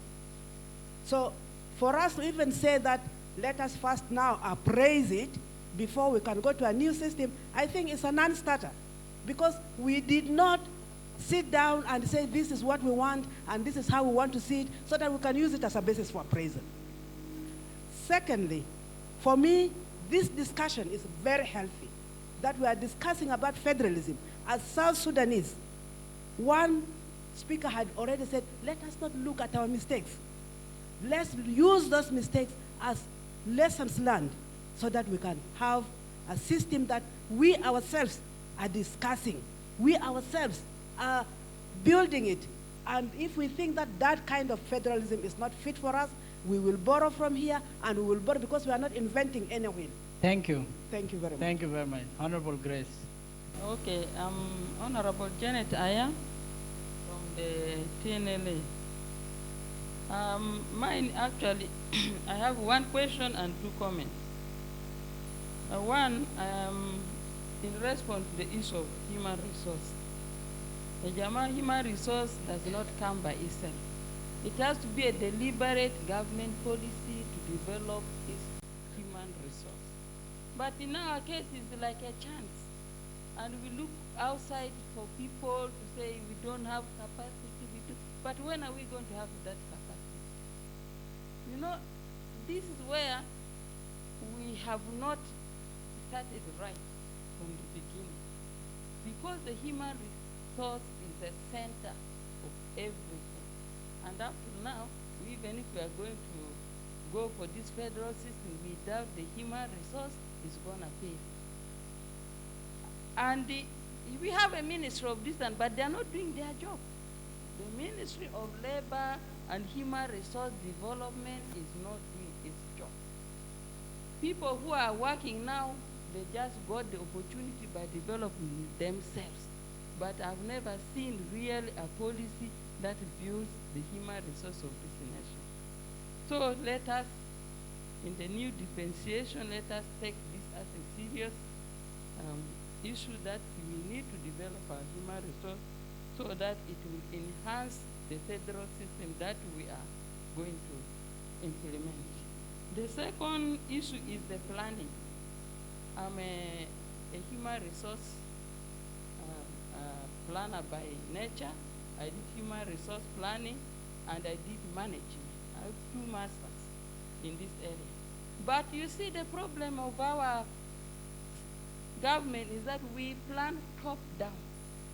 That's why these things have to end in Juba. Juba plans everything for the state. I've never seen any planning that starts from the local government, even in this decentralized system, that, you know, one day the budget comes from the county, then to the state, and then to the nation. Instead, it's from Juba down. So, how do you know the priorities of those areas?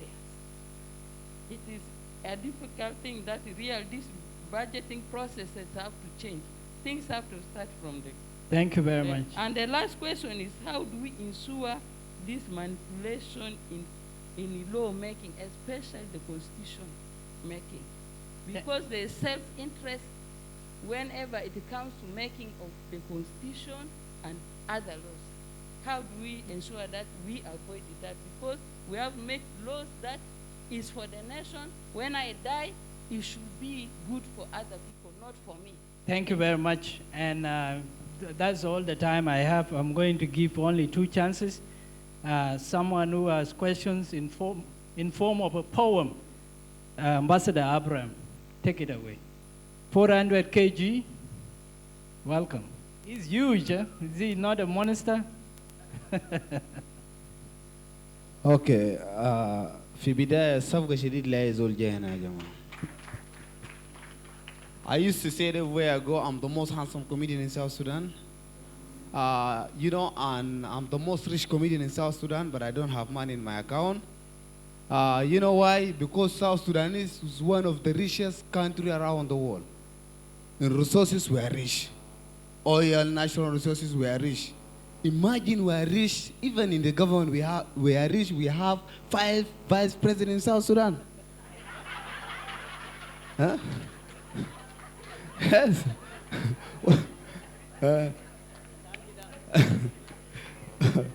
Okay. Imagine في uncle تاني جيراننا أبونا. طبعا أبونا دي يومين they are ruling the country, by the way. أي هاي صغار ناس بيجر لأبونا ده. أبونا زول والي من ولايات القدام ديل فات لأبونا قال لهم بارا نحلمت. قال حلمت بشنو؟ قال أنا حلمت جيسس جلي لابس أبيض فأبيض وقال كير برجع ولايات ل10. قال قال لابس كيف؟ قال أبيض فأبيض. قال شعره أبيض كمان. قال ده ما جيسس. قال ده منو؟ قال ده مولانا يا سابي.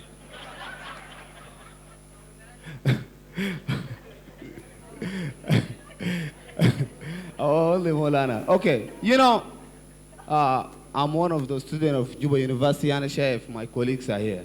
You know, I'm studying law, by the way, okay? You know, Yom Daganan Fijama as well, our lecturer came to us and told us, can I ask you a question? You, Dagam. Gal, can you tell us the source of legislation assembled in South Sudan? Nobody knows. This question 1 is gone. Question number 2. Can you tell us the advantage and disadvantage of federalism? Daniel, stand up. I'm a stand up. Do you want to know the advantage and disadvantage? Yes, you go to Minister of Federal Affairs. He's the one who will tell you advantage and disadvantage. Our teachers our lecturer look at us like this. It's all of us. He said, you remain stupid until the government increase our salary. After 7 days, he called me once again. Daniel Tal, الليلة في برنامج في جامعة وناس كبارين جايين. I need you to perform comedy, make them laugh. I say, okay. Now, this time, let us welcome the one and only, the most handsome comedian in South Sudan, Daniel, 400 kg. أنا جا. أنا ما قلت كوميدي. قلت السلام عليكم. ناس قال السلام. إن شاء الله السلام هيجي في جنوب السودان. شكرا لكم. مشيت. وده زعلان أستاذ زعلان. Daniel, come here. Huh? I told you to make them last, not to make them angry. قلت لهم you will remain angry until the government pay my salary. like this one. Okay. صفقة ده لأنجلينا تاني. صفقة شديد لأنجلينا تاني. This is not a joke, okay? This is something happening for real. Umatai min الناس مجيبين بانجلينا تاني. يوم ده كانوا وابوي قاعدين في قاعدين شاهد التلفزيون جاب انجلينا قاعد يتكلم حاجة جاب شيء خطاو عين لانجلينا قال يا سلام عين لابوي قال إنت لو كان ما يتضايق أنا كان سانا كمل سكول تاي وانا بيجي زي انجلينا زي ده أبوي قام عين لو كده قال له وانا لو كان كمل سكول تاي ما كان أنا بكون زي رياكا وانا أو علي نب قالوا سماندا قلت له ما في دادي أنا ما بكون زي تاني ولا تومن يا جماعة. Thank you. These comedians stand for the occasion. Last but not least, Ambassador Abraham, poet. Assalamu alaikum. I see everyone is speaking English, but I have to use sometime Arabic and English like that. Yeah, shukran. I'm called, as my brother stated here, that Ambassador Abraham. It may be so hurtful to other people that why is this guy called Abraham ambassador? But I'm called Grade 1 Ambassador, the ambassador for peace and humanity in the field of poetry. So that's what I do most. I stand here before you to present a poem called Yes for Peace. That is to all of us, starting from the high-ranking government to the lowest part of the government, and to my student and to my citizen all in life. So let's get started now. Yes for peace and no for war. It's time to forgive and forget the past. So let's bury the hatred to heal our broken pieces. Because we have a chance for peace to break through. Only if we can believe and accept the truth, then peace will bless us once more. This is the period, a time to uproot the truth that is hidden inside our heart, Ya Junubin. Because the vision is vanishing and the mission is draining. Today, rich are smiling and the poor are suffering. They're trying to get help, but they got no credit because they are oppressed by the powers of senseless war. Yakwana, peace is loved. It's a state of freedoms and equality. So why don't we feel it by the spirit of love and unity so that to change our living standard and showing in love in one another for better tomorrow of our country. Alela, we are consumed by our own greediness as we have been killing our own tribe in the name of Anadinga, Nuer, Murle, Mahdi, and etc. by the divisions of ourselves through the bad politics. So why do we kill each other? Where are we going and what are we doing? No matter how many papers we sign or not yet, signature is just a signature. If there's no peace in our heart, then the bloodshed cannot stop. It's like a season comes and season goes. Rain falls, moonlight and sunshine, but still the darkness comes in. So I'm calling for world to monitor the peace Then I'm calling for government, come for peace. And then call for rebels, come for peace. Because we do always call for peace without a cushion that caused panic and tension. And it seems like we are doubting and not ready for peace. But we wanted peace so badly. Today, we lose the faith of our missionaries and start following the failed missionaries. They blindfold us, but they cannot defeat us. Though the soil is evil, we still have hope that the peace is already inside. We deny the rightness, but God is our witness. So let the real peace be in you and start in you. For God so loved the world. I love my country and I love my people. God bless South Sudan. And thank you so much. Thank you very much, Ambassador Abraham, and that is all from this side. I'm sorry for those who did not get chances. Fixing South Sudan is forever. South Sudan will not be fixed in one show or two shows. I bring it back for the final argument. Of course, we have no time for argument, so let me get the final statement on federalism and fixing South Sudan. Thank you very much. Before I go there, I wanted to, give an answer or react to my sister's point of view. She was the Minister of Finance in 2011, 2012, and again in 2016, and she never heard of the Allocation Commission. She was not invited to the meetings. I don't understand what happened, but please, since you are still the minister now, yes? Not now. Okay, so you look at the law that established the commission. The Constitution refers to the commission, and that by law it will be organized, established, and so on. And the law was, enacted, and that is its formation. Look for the law, because that will help you to understand how the Allocation Commission works. 2016 maybe because of the war, but 2011, 2012, definitely you should have been invited and attended. But look at the law, you will get an answer. No, please, no, that's a different, story. That's a different story. Now, regarding our concerns, on how to immediately implement federation, that is now left for the RT-GONO, because one of its mandate is devolution of powers. And for the devolution of powers, they will have to look into this issue of federalism and how to do it. Same time, parallel to that, they are supposed to look at a number of independent commissions, including the Constitutional Review Commission. They are supposed to reconstitute it, restructure it, not only the Constitutional Review Commission, but others, like anti-corruption, the Chamber for Auditors, and the rest of them, about 18 or 20-something commissions.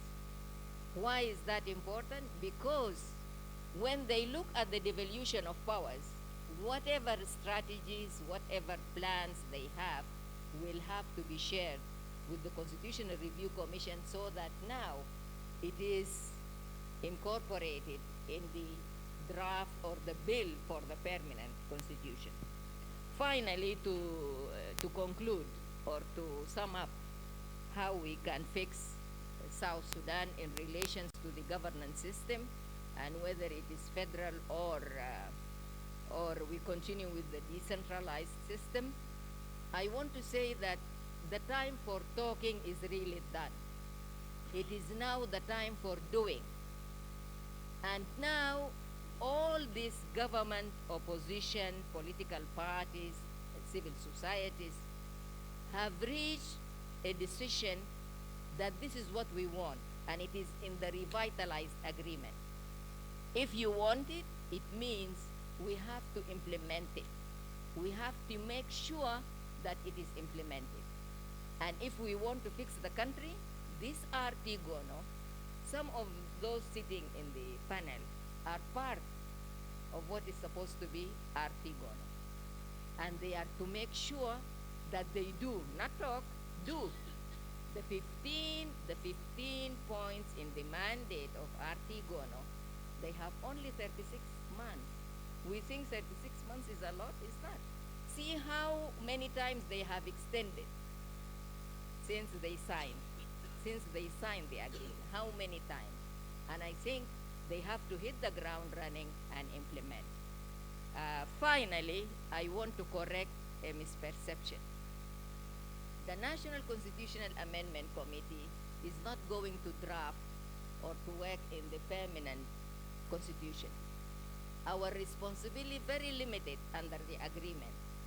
Our responsibility is to make sure that the agreement is incorporated in the current constitution, which is transitional constitution. We have done that, and if you have been following the last week, Parliament has enacted it. The President has ascended to it. We have incorporated the agreement into the transitional constitution. The other part of our work is with the reforms of the laws, making sure that the laws that are mentioned in the agreement are brought, in conformity with the agreement. Thank you very much, and thank you for having me. Yeah, thank you very much. I like to express my appreciation first to the Minister of Federal Affairs and to Mr. Madengor, his media agent, who has been doing excellent work. I have a feeling that in the last 1 year, we have done a lot to say we support the inception of federalism as it is in the the revitalized agreement. Very often when we meet like this, we fall back on what is happening now and what the government is doing, and somehow we feel, oh, even if you do this, even if you do this, it is not about even if you do this. It is about us feeling empowered to say we want a government which is inclusive and participative and accountable. We have found that the present dispensation does not provide those three elements. Number two, we need to look back, that it can be funny if we have been demanding for federation since 1947, and then we say, what is federation? Then what was it that we were demanding? We have to be serious about this. But we need to feel empowered, because we have spent 165 years under a government which was meant to control us, and we did not participate in it. But since 2005, we have evolved, and many of us, we don't have a lack of human resource. Human resource, we don't have. Human resource is a continuing phenomenon because it's always increasing. There is no time when you have enough human resources. There is no time when you have a permanent constitution. Constitution, by definition, is work in progress. You write, you amend, and new issues come, and you amend. The American Constitution now has about 200 and something amendments. So, and I found that the word permanent constitution is only used in Africa. I'm not seeing it used in Europe, permanent constitution. No, constitution cannot be permanent, but it has to be valid, and it has to be acceptable. And each time something is added to it, it improves our system of governance. This is the occasion now that we want to have a constitution which will make every one of us feel that we are part of this constitution. And we are included, not only included, somebody doesn't have to include us. We participate. Power sharing is not about giving, as Honorable Angelina has said. This issue of lower government, there is no lower government. There is level of government. And at every level of government, there are specific powers and authorities and resources which are related to that level. At the moment, what we are saying, that is not spelled neither in our constitution nor in our operation. But from my experience, we know that those aspects are included in a system which calls itself a federal system. Because a minister in Juba is not going to be concerned about something which is happening in for instance, Kajukaji County. Whereas the people who are in Kajukaji, they are not going to be in charge of concerned about the defense of South Sudan, because they know the defense of South Sudan is not their mandate. This is the real division of powers. To achieve that, we need to feel empowered, that it is not time to complain. It is time to come up with ideas. Because when your ideas come up, they have a chance to grow. Either they are developed or they are reinforced.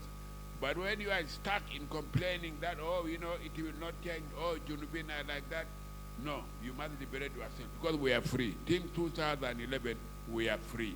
Therefore, we are free to think, but we are free also to make. And that is the challenge federalism is calling on us, that all of us are participants, all of us are included, all of us are beneficiaries, and all of us are authority. Thank you very much. Thank you very much. Thank you, Madingor, and thank you, Excellency, Honorable Richard, for this opportunity again. I really, I'm saying this from the bottom of my heart. This is the beginning of our transformation to democracy. Because this opportunity for people to express themselves in national TV, I always, when I meet my brother Michael Nokoy, I always tell him, we need to share this, you know, this national media, state media. We need to start to share it, and now people are sharing it. This is the beginning of change for the better. That's number one. Number two, I want to say about federalism. In the United States, if a natural disaster happened in the state of Texas, for example, and it is beyond the capacity of the state of Texas to actually deal with this national crisis, if they have not invited the federal government to come and assist, the federal government cannot just pick itself up and say, I am going to assist. This is the principle of non-interference and clear definition of rules, and this is where we want to take our country to. Once we establish this federal system, what are the challenges that we have? I heard people say that we just inherited a system and we really did not sit down and decide. In fact, we attempted. We had a debate way before the independence. It's just that we failed to achieve consensus on the vision for our new nation. This discussion started within our movement, the SPLM, when we started the transformation process in 2007, 2008. That debate was undertaken. That debate was undertaken again when we were developing the transitional constitution of the Republic of South Sudan, as we were transiting from a sub-nation to an independent state. But we failed to achieve consensus.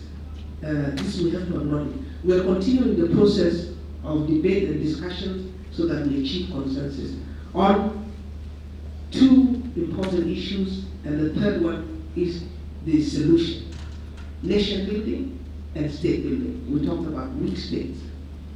We're talking about tribalism, disintegration, and so on and so forth. These are issues that you address: nation building and state building. How do you achieve this? By putting in place the right system of government.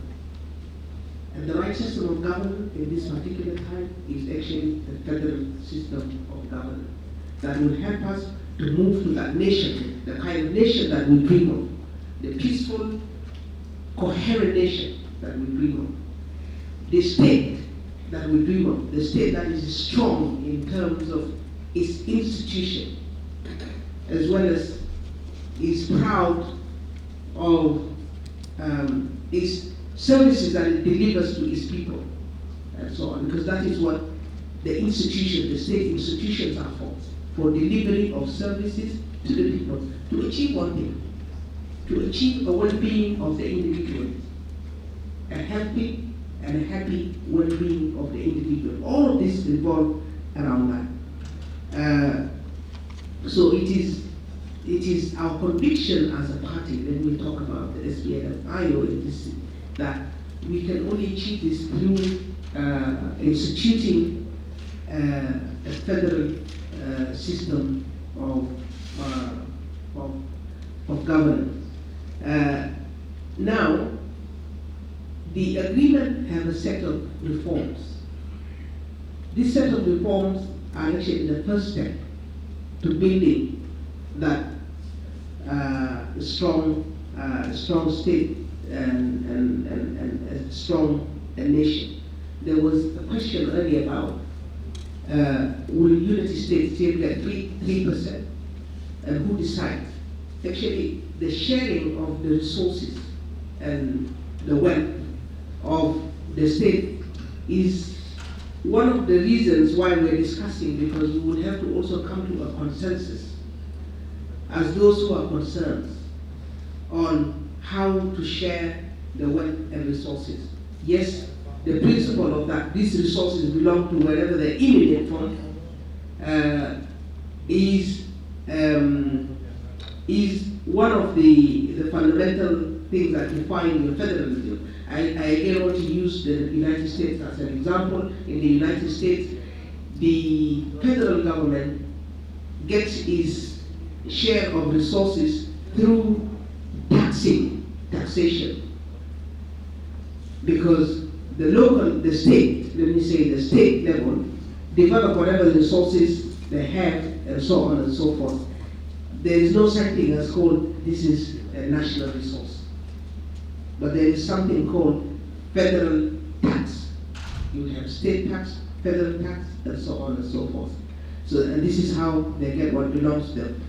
So it is that system when we begin to sit down and see how we distribute, we share in these resources in terms of percentages. If you have more, it doesn't mean you will utilize more. If you have more, it means we will share that in an equitable manner, that those who don't have much will get enough to make them function and encourage them to develop whatever little they have. If you have little, you're also obliged to share with those who have more, and so on. Coming to the Constitution, in the agreement, the review commission is going to turn itself into a secretariat. And the whole process of the Constitution is going to be through what you call constitutional conference, where you would involve the participation of people, not like previously when you have this review commission that went around and did everything. There was the judge, there was the jury, there was the final authority in this Constitution until it went to the Parliament and finally to the President. Now, this review commission, as per our agreement, it will actually just be a secretariat that will collect views and now present these views to the Constitutional Conference. It is the Constitutional Conference that actually will do the drafting, everything, and the approval and so on and so forth. So I take this opportunity to really congratulate the people of South Sudan for really having come this far. And I want to salute the young man who just read the poem out. There's time for everything. Time for war is over. It's now time for peace. Time for destruction is over. It's now time for rebuilding. Time for totalitarianism is over. It's now time for consensus building, for respecting each other's views and moving forward as one nation in a federal democratic republic of South Sudan. Thank you very much. Thank you very much. I go along also to appreciate the plan of the Minister of Federal System and Madingor. I watched it in the television and I'm now here. It is something that should continue. Before I go to anything else, I want to answer Honorable Gadwich. Honorable Gadwich went as far as talking about check and balances. But I want to tell him that the elections we did in this country were elections of Southern Sudan government. It was elected, this parliament was elected as the parliament of Southern Sudan. And after that, it got increased by co-opting members of parliament and Council of State from Khartoum to join this parliament and Council of State without constituencies. And eventually, the political parties that are in the fighting are always increasing it. So this is not a parliament you can actually debate that it could resolve anything. It got built up. Whenever conflict, they come back, because when Taban Dengai came, he increased it. And now it is going to be increased to 550. So, don't inform the people. This is where we are. So there is no solution you are waiting to come from the parliament. The solution now is what the young lady has said, revitalized agreement. The incorporation of this agreement, if it is signed today, it is the constitution that is going to govern us for the next 36 months. That is going to be our constitution. And I think it has been incorporated and signed today. So if there is anything you read as a constitution, get the revitalized agreement. I read it always. It is where we are going to transform this country, because the content is excellent. The content is not bad. The content is showing us where to begin, where to continue, and so on. For those who are skeptical about federalism, you actually check the world, the countries which are stable internationally. Check them, and if you go and check them, you get the federal governments all over, the richest. And you find that in Canada, you find that in Brazil. In Brazil is rich, but Venezuela is not rich. United States is rich, but Mexico is poor at the border, and so on. This system is the best system that can unite people, because the simple example, those who are married more than one wife, if you put the wives together in one house and you have one dish to share, my friend, you will not survive. For those who have experience, you will not survive. But if you actually establish their own places, houses, and you have things to distribute daily or yearly, including the cows and goats and so on, you are a master of two houses, because you have done well. But for those who got married and they don't care, they are not with their wives and even children. So it is simple example. Once I go to Wow or a will, and then I leave Juba here, we will be friends because both of us are access to our own resources. We are access to our own culture. We are access to all our dreams. And because we are all powerful, we meet at the center and we respect one another. We cannot respect one another when we mingle and some of us begin to cheat one another. It is not going to even do more in Africa. In Africa, the West is that I get the resources, I get the table, I bring around who are near to me, and we eat it without even leaving an eyes behind who is absent. We don't know who is absent. So when we discuss these things, Jama, let us be very, very, very serious. Somebody said, from where this idea came from. This idea is shared by Dr. John. Take the government where people are. Dr. John himself, who lived in the United States, knew that when you create states and give resources to people and you are equal and maintain security and everything, the young man there told you with his card in America can live anywhere. So we are actually not discussing this because somebody has said you want to bring federation to relieve yourself from the crimes we have made in the government. You see, it is not true. We are there.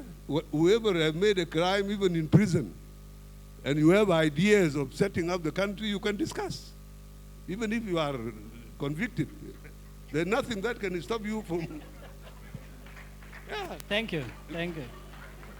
So I urge you all to visit, especially students, visit federal systems and see the relationship between politics and economic and where they relate to one another and the freedom they give to people.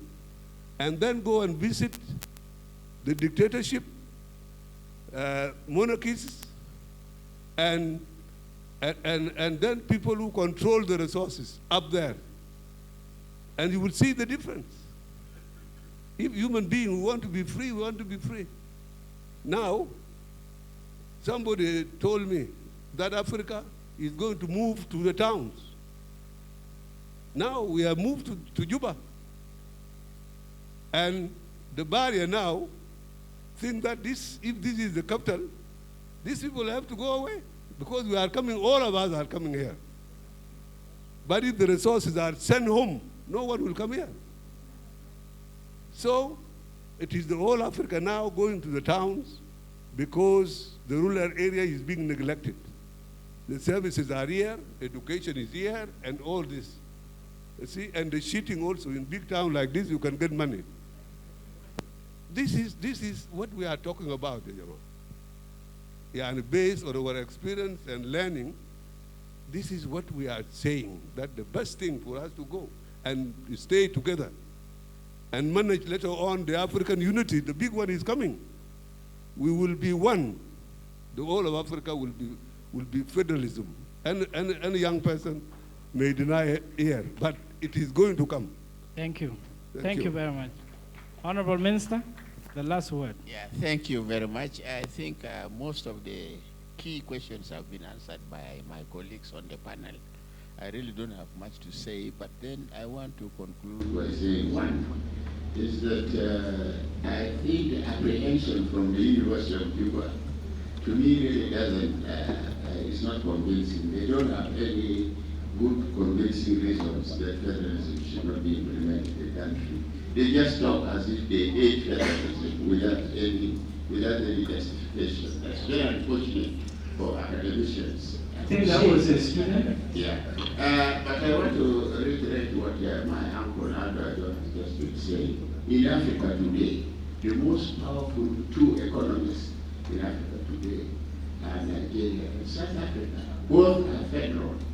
And even those countries which are not coming up very seriously, like Ethiopia that fought wars for years and decided that today Ethiopians were becoming federal and they stopped fighting. The GDP is 11%. Look, Kenya was resisting devolution. Majimbo, President Kenyatta didn't like it. His son, Uhuru, has now implemented devolution. Kenya GDP 8%, growing. We are going federal. In the IGAD countries, the IGAD countries are almost all federal, except Uganda, Look, Kenya, Ethiopia, Sudan, South Sudan, Somalia. We are all trying to overcome problems of conflict, problems of poverty. Look all over the world. I was saying, India decided to be federal. The founding fathers, it was not even put to debate. The founding fathers, the political leaders, yes, the political leaders agreed that we were going federal, and they went federal. India today is one of the biggest economies amidst, very thick population, very thick, and those years very poor and divided. But today, we can't. We're all going to India to study. We are proposing something that will be beneficial to you young people who are still studying. We are trying to use our experience, our knowledge, to benefit you, not for us, it's for you. And if you don't see the value, if you just act of hatred, or because it is X, Y, Z who pronounced the idea, therefore you don't like that person, and therefore you made the idea, I think it's unfortunate for academicians for that matter. And finally, I want to conclude by saying that, for any system to grow, to work, there must be discipline. And for a federal system to succeed, we need a federal spirit. We must develop a federal spirit.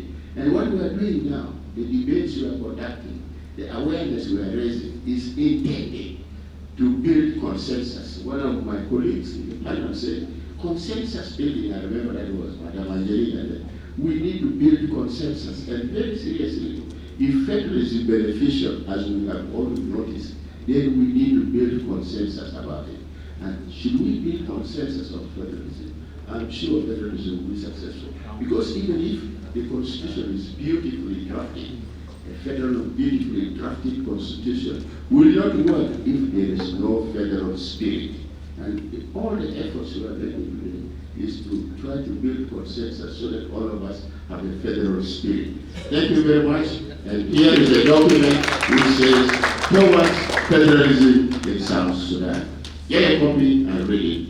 Thank you. That is the end of our final debate on federalism in South Sudan with me, Madimon. Thank you to our audience who are here and those who are online. Thanks to Eden Technologies empowering industries through network technology. Also to Denbish Hotel, the sponsor of the Great South Sudan Run for Peace. And with us have been Honorable Dr. Richard K. Muller, the Minister of Federal Affairs, former Minister of Federal Affairs, and Honorable Aldo Joe Deng, Member of Council of States, Honorable Angelina Ten, Chairperson, Strategic Defense and Security Review, Honorable Dr. Luca Tombicano Manoja, Member of Transitional National Legislative Assembly, Honorable Dr. Salwa Gabriel Herberi, Member, National Constitutional Amendment Committee. Thank you very much from Fixing South Sudan to all of you. Have a nice afternoon.